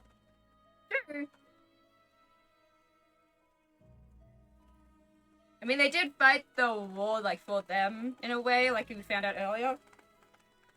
I got the flower crown. I'm wearing it. It won't fit on the headset, but I'm wearing it. Whoa. Amazing. I looked at Sam, seeing him grin from ear to ear at the sight of me. I blushed, feeling somehow timid with the flower crown on my head, but happy to know that it had rendered my husband speechless. However, as I lifted my hand to the flowers, feeling the soft petals, I could feel the world fade to a white color. From the direction of where Diana had fallen, a figure stepped towards me, bathed in light. I covered my eyes with my arm for a moment before seeing who it was. Diana. With a smile, Diana stopped in front of me and gently ran her hand along the crown over the petals of the flowers. I stared wide-eyed at Diana, unbelieving that I was seeing her. I expected you to choose the human world. Really, dear. So predictable. Diana chuckled at stopping me from whatever I was planning on saying, before cupping my chin and making me gaze into her eyes. Well then, promise me that you will take care of the brute. He needs a strong woman guiding him, and you've been blessed by the flowers of Lilith. So it seems you're up to the task. I felt tears form and drip down my cheeks, but I nodded. Something in my heart lifted and I felt at ease with everything. I had made the right choice. With a smile, Diana tilted forward and kissed my forehead beneath the crown before stepping away. Will you be happy with your choice, dear? And thank you. Diana began to walk further into the light of the area. Sarah, who was also bathed in light, slowly appeared and waited for Diana with an arm out for her. Diana took his hand and smiled up at him before looking back at me, nodding and walking away. As they both vanished into the light, the world around me reappeared, with everyone staring at me in shock. Oh, hey. Are you alright? I quickly looked at Sam before lifting my hands... I quickly looked at Sam before lifting my hand to my cheek, feeling the trails of my rough tears left behind over my skin. I wiped my eyes and cheeks before nodding and laughing softly. I'm fine, sorry, we're not fine. I smiled brightly, taking in a breath, and looked up at Sam while taking his hands. Let's go home. Home. Well, you did it! Congratulations! You've made it to the end of your story. I have to say, I am very surprised at how it turned out. Nevertheless, I'm glad things worked out in the end, whether it was for the better or otherwise. You and Sam deserve to be happy. I mean, you both went through a dragon's trial to be together. A dragon's trial. Those are tough. Fun fact, the grandfather, I think, went through a dragon trial. That's why he's so powerful. Fun fact. Still, it all worked out, right? You defeated the Demon Lord and got to return home to the human world. Anyways, you've been through a lot, so why don't we skip to... Huh? You want to know what happened after the war? Well, I mean, I guess I could tell you. After the war was finished, the entire rebellion celebrated. Word spread far and wide about the rebellion's success, and soon every kingdom in the abyssal plains had become united with the new authority. You would think demons would be more hostile towards each other, being demons and all, but the threat of the Demon Lord was what brought the entire world together. Since Diana and Cyril fell to their demise, and you decided to return to the human world with Sam, the rebel leaders took up the mantle together and vowed to bring peace and prosperity to the demon world. While it was a tough time for them, as a majority of the world still mourned the loss of the rebel queen, they managed to bring the world together and bring a steady peace to the demons within it. They worked diligently to this day, trying to bring equality to the entire world and create a world their queen would have been proud of. And I believe that is everything that happened after, well, except for your story anyway. Sam and you returned home and prepared to get married at last. No distractions, no kidnappings. Huh? How do I know? Well, I have my ways. Maybe you should check it out.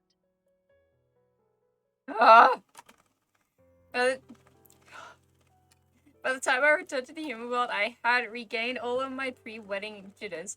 My mind began to furiously worry about the wedding day all the way until it became time to walk down the aisle. After that, it was surprisingly smooth sailing. I would forever remember the moment the bells chimed and the taste of Sam's lips on mine as we were pronounced wife and husband. The ceremony erupted in cheers, and the reception carried that energy into the night. I could go on and on about the wedding and the honeymoon, but honestly, after the war, I was more concerned of living my life afterwards. Our lives escalated to new heights after we officially became husband and wife. Sam began to climb the ladder of the public service chain and eventually became chief of police. Let's go! Everyone at work respected him, even the criminals that came in after being arrested. Damn! As for me, I began to go through my own success and life, dedicating myself to becoming exactly what I wanted to be. After all, my husband was a cop who was also secretly a demon. If I put in the same amount of work in as I did in the demon world, then I was going to be okay. However, there was never a day that went by I didn't think about what happened in the Abyssal Plains. It was a heavy chapter of my life, one that tested the love between me and Sam. To think I was married to the Lord of Dragons. Apparently, it was a very powerful title to own, and I happened to be in love with the man who carried it. A title like that, I was sure to be carried a large amount of responsibility. Still, I was confident that we could get through it and stay together no matter what became our way.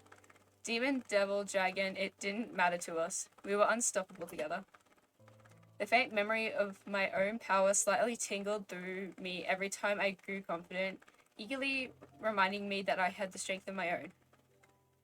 I would never let anyone come between me and Sam ever again. Standing over the stove, I took a moment to let my mind wander as the breakfast I was preparing slowly cooked. Sam was still passed out in bed, tired from working the day before, so I let him sleep peacefully. It was adorable remembering his sleep face, a goofy grin, hair rustled, and wild expression, surprisingly peaceful. I could only chuckle as I began to plate our food and arrange the breakfast tray to carry it all. The plates weren't a problem, but the glasses and jugs of orange juice made it a challenge.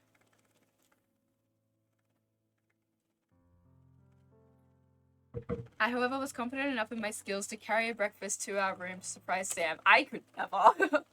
Everything smelled great. Let's hope it tastes good too.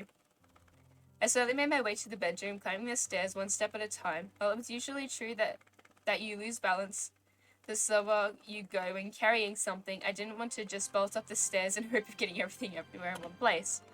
As I finally arrived, I quietly slipped into the room and at the sight of the still sleeping Sam, I smiled and let out a silent sigh of relief before walking in and placing the tray of food nearby the nightstand.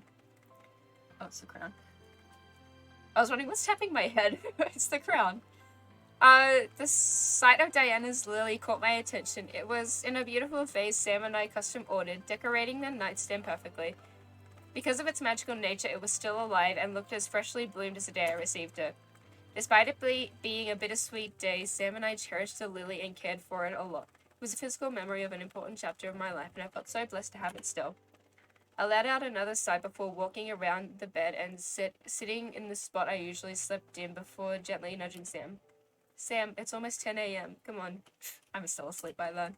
When Sam did not move, When Sam didn't move, I simply chuckled. He wasn't a deep sleeper. I gently leaned in and kissed Sam's cheek, hoping to break the spell of sleep on him with true love's kiss. Ah, it's time to get up, Sam. 5 more minutes. Oh, I love him!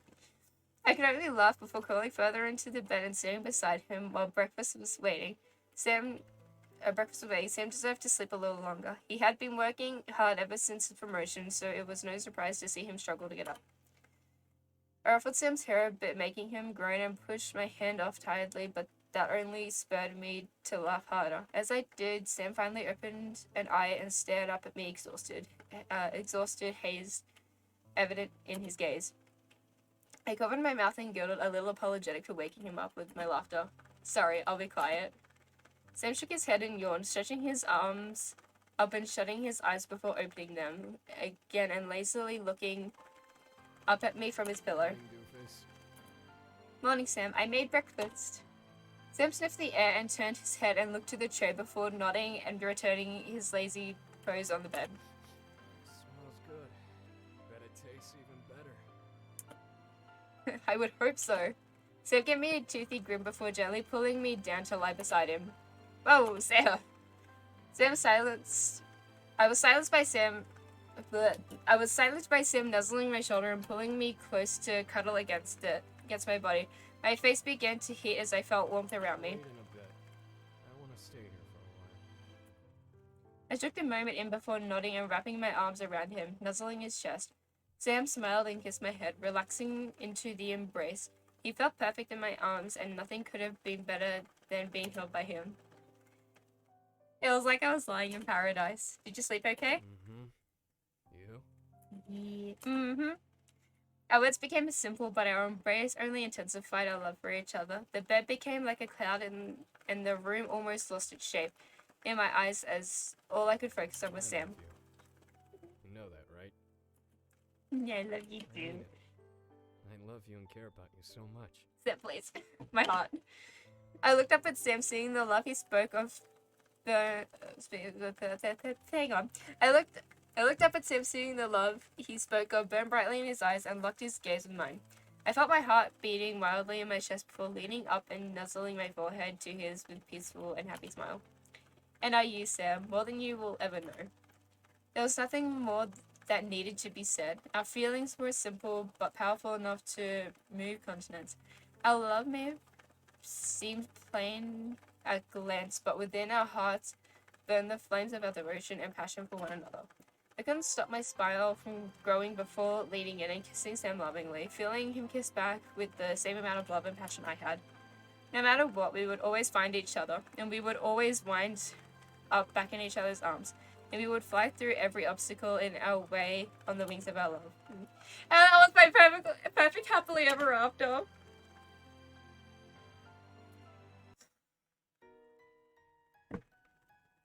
Yay, achievement unlocked.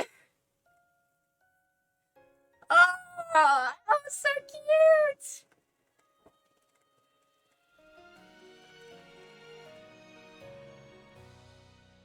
Yeah. Ah.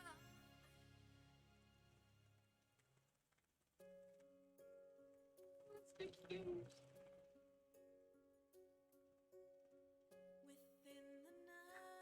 Oh yes, there's more songs. We're gonna listen to the song and cry.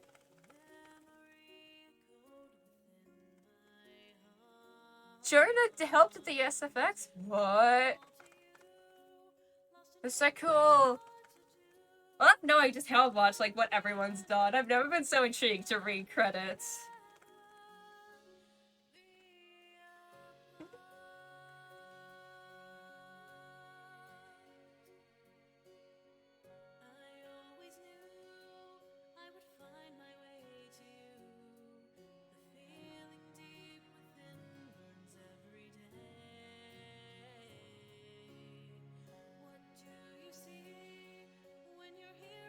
Ever played Simon Tapping? No. Oh, that's the best. I love that so much.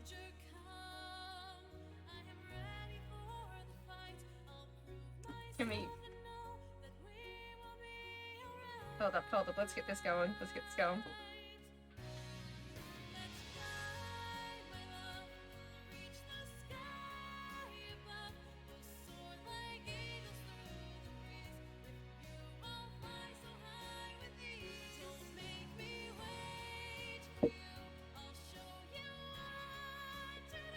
I swear Zach played Andrew in the first game. I could be wrong, but I remember seeing that fact.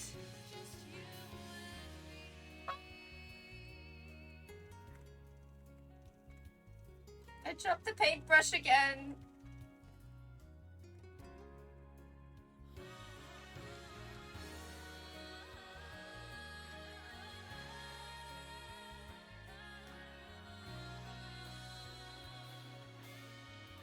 How did that stay on? What? Is there a way to skip through this? I remember seeing something in the after credits saying not to do something, so naturally we're gonna do it.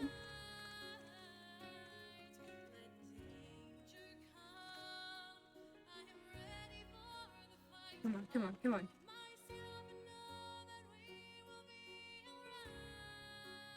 So like, don't look, it's like, it should be buys a tea.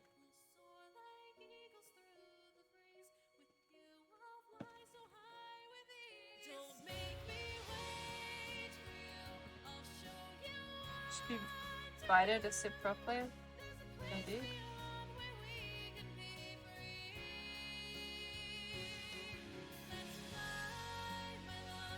Okay, wait. Sit. Huh? It's in here, I think. Or at the very end. Yeah, here it is! Bounty's crab nickels and Richard Pickles! Again, please just don't ask. How could you not ask? I remember Richard's Pickles was from a vlog some of the cast members did. I'm gonna try and find it now, hold up. We're gonna find it, we're gonna ask, and we're gonna look it up. But that's Seduce Me final! Such an emotional roller coaster!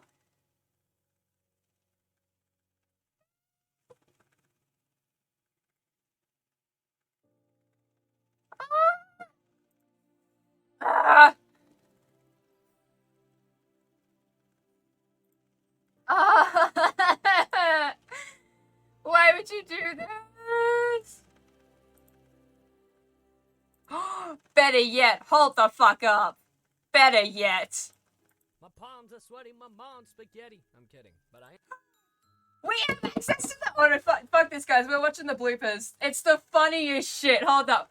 We're gonna take a complete 180 from the emotional roller coaster we just had. We are gonna listen to this absolute masterpiece that is the... Every time you complete one, every time you complete a route, you get the bloopers for it. And my god, are we gonna fucking watch Sam's bloopers. It is the funniest shit.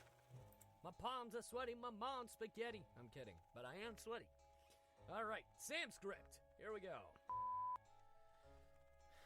And now it's time for Sam. I get to kick my old man's ass. Oh yeah, that's what any girl wants to hear. Absolutely. Oh, yeah. Rough and tough with your old man. Jesus. The first succubus, Lilith. Why the fuck can't I say Lilith? Lord in heaven, hallowed be thy name. That bastard made me and my brothers miserable. The first succubus, Lilith. This is the second time. Turner, I love you. Made me and my brother my brother? My brother! My one and only brother. And his bitch name is Matthew. Squirt! What the hell? What the hell? What the hell? I love them. I'm a hillbilly. Alright, I'm just gonna stop. By the sound of knocking at our door, great. Great. Ah, the cock blockers. The first succubus, Lilith, was exiled here after being cast out of Eden by the... I'm gonna cry. Mikhail, I'm gonna cry. I'm gonna cry. Well, whoever that voice is, it's right. There's nothing to be afraid of. You know, except my dad. That guy scares the shit out of me. Squirt! Oh no, come on, throat, we're almost there. Squirt! No wonder the hall's trying to... Luckily, Sam made a lot of noise. So, wherever she may be, she will always hear me. Fuck you! You're too slow. Faster! come at me, Incubi son! You fucker! Fuck you! I love how I get all the curse lines. Like, what is up with that, Michaela? What is up? You trying to say something about me? You trying to say that I curse a lot? Huh? I can curse my own damn self. Thank you very much.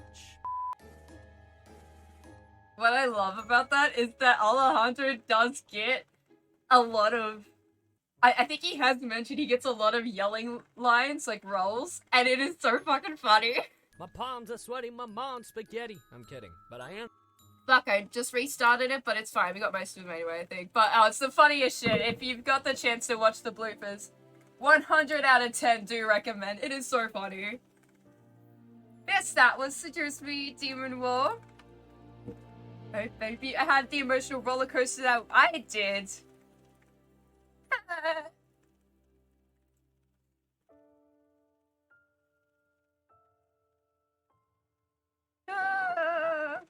Okay.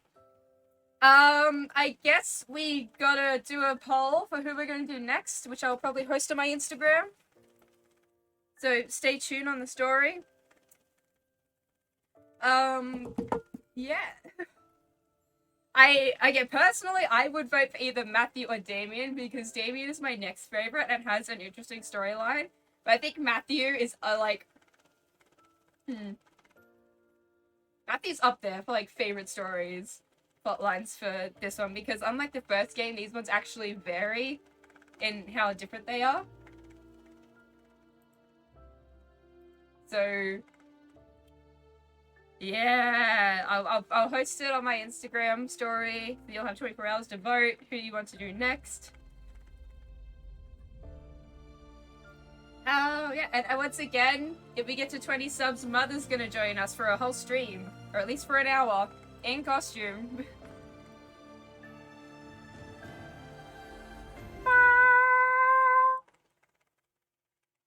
Okie. So I hope you guys had a great time. Thank you for joining. We finally finished it. We finally finished the playthrough. My god, that took us way too long. My next stream might be on the Avatar server, which you can join me on if you subscribe, because I finally started our project. I was like, oh, it's gonna take me, like, so long to start it. So I'll just,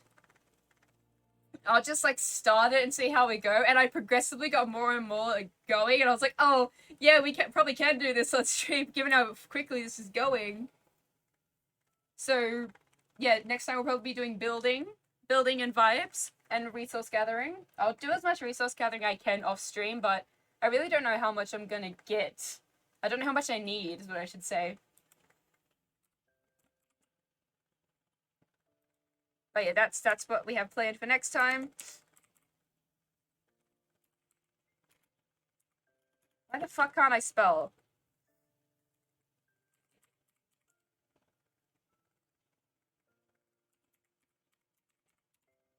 Get your German Twister. Yeah, I hope you guys enjoyed it. I forgot what else I was gonna say. I was gonna say something else, and I forgot.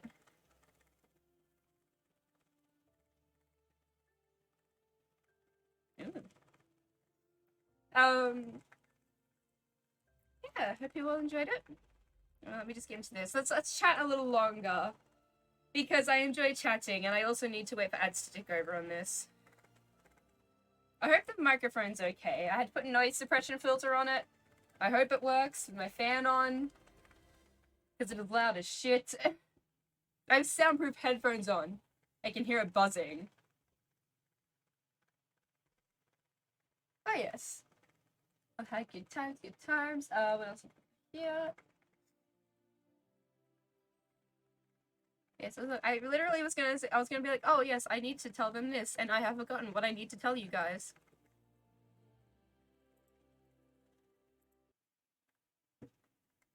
Let's swing you guys over here. I know, swing the camera. Okay, but I guess that is all. Love you all so much. Switch you over there. Hope to catch you guys next time. Again, we'll probably be doing some building and some vibes. And yeah, catch you all next time. I love you all so much. Bye. That one.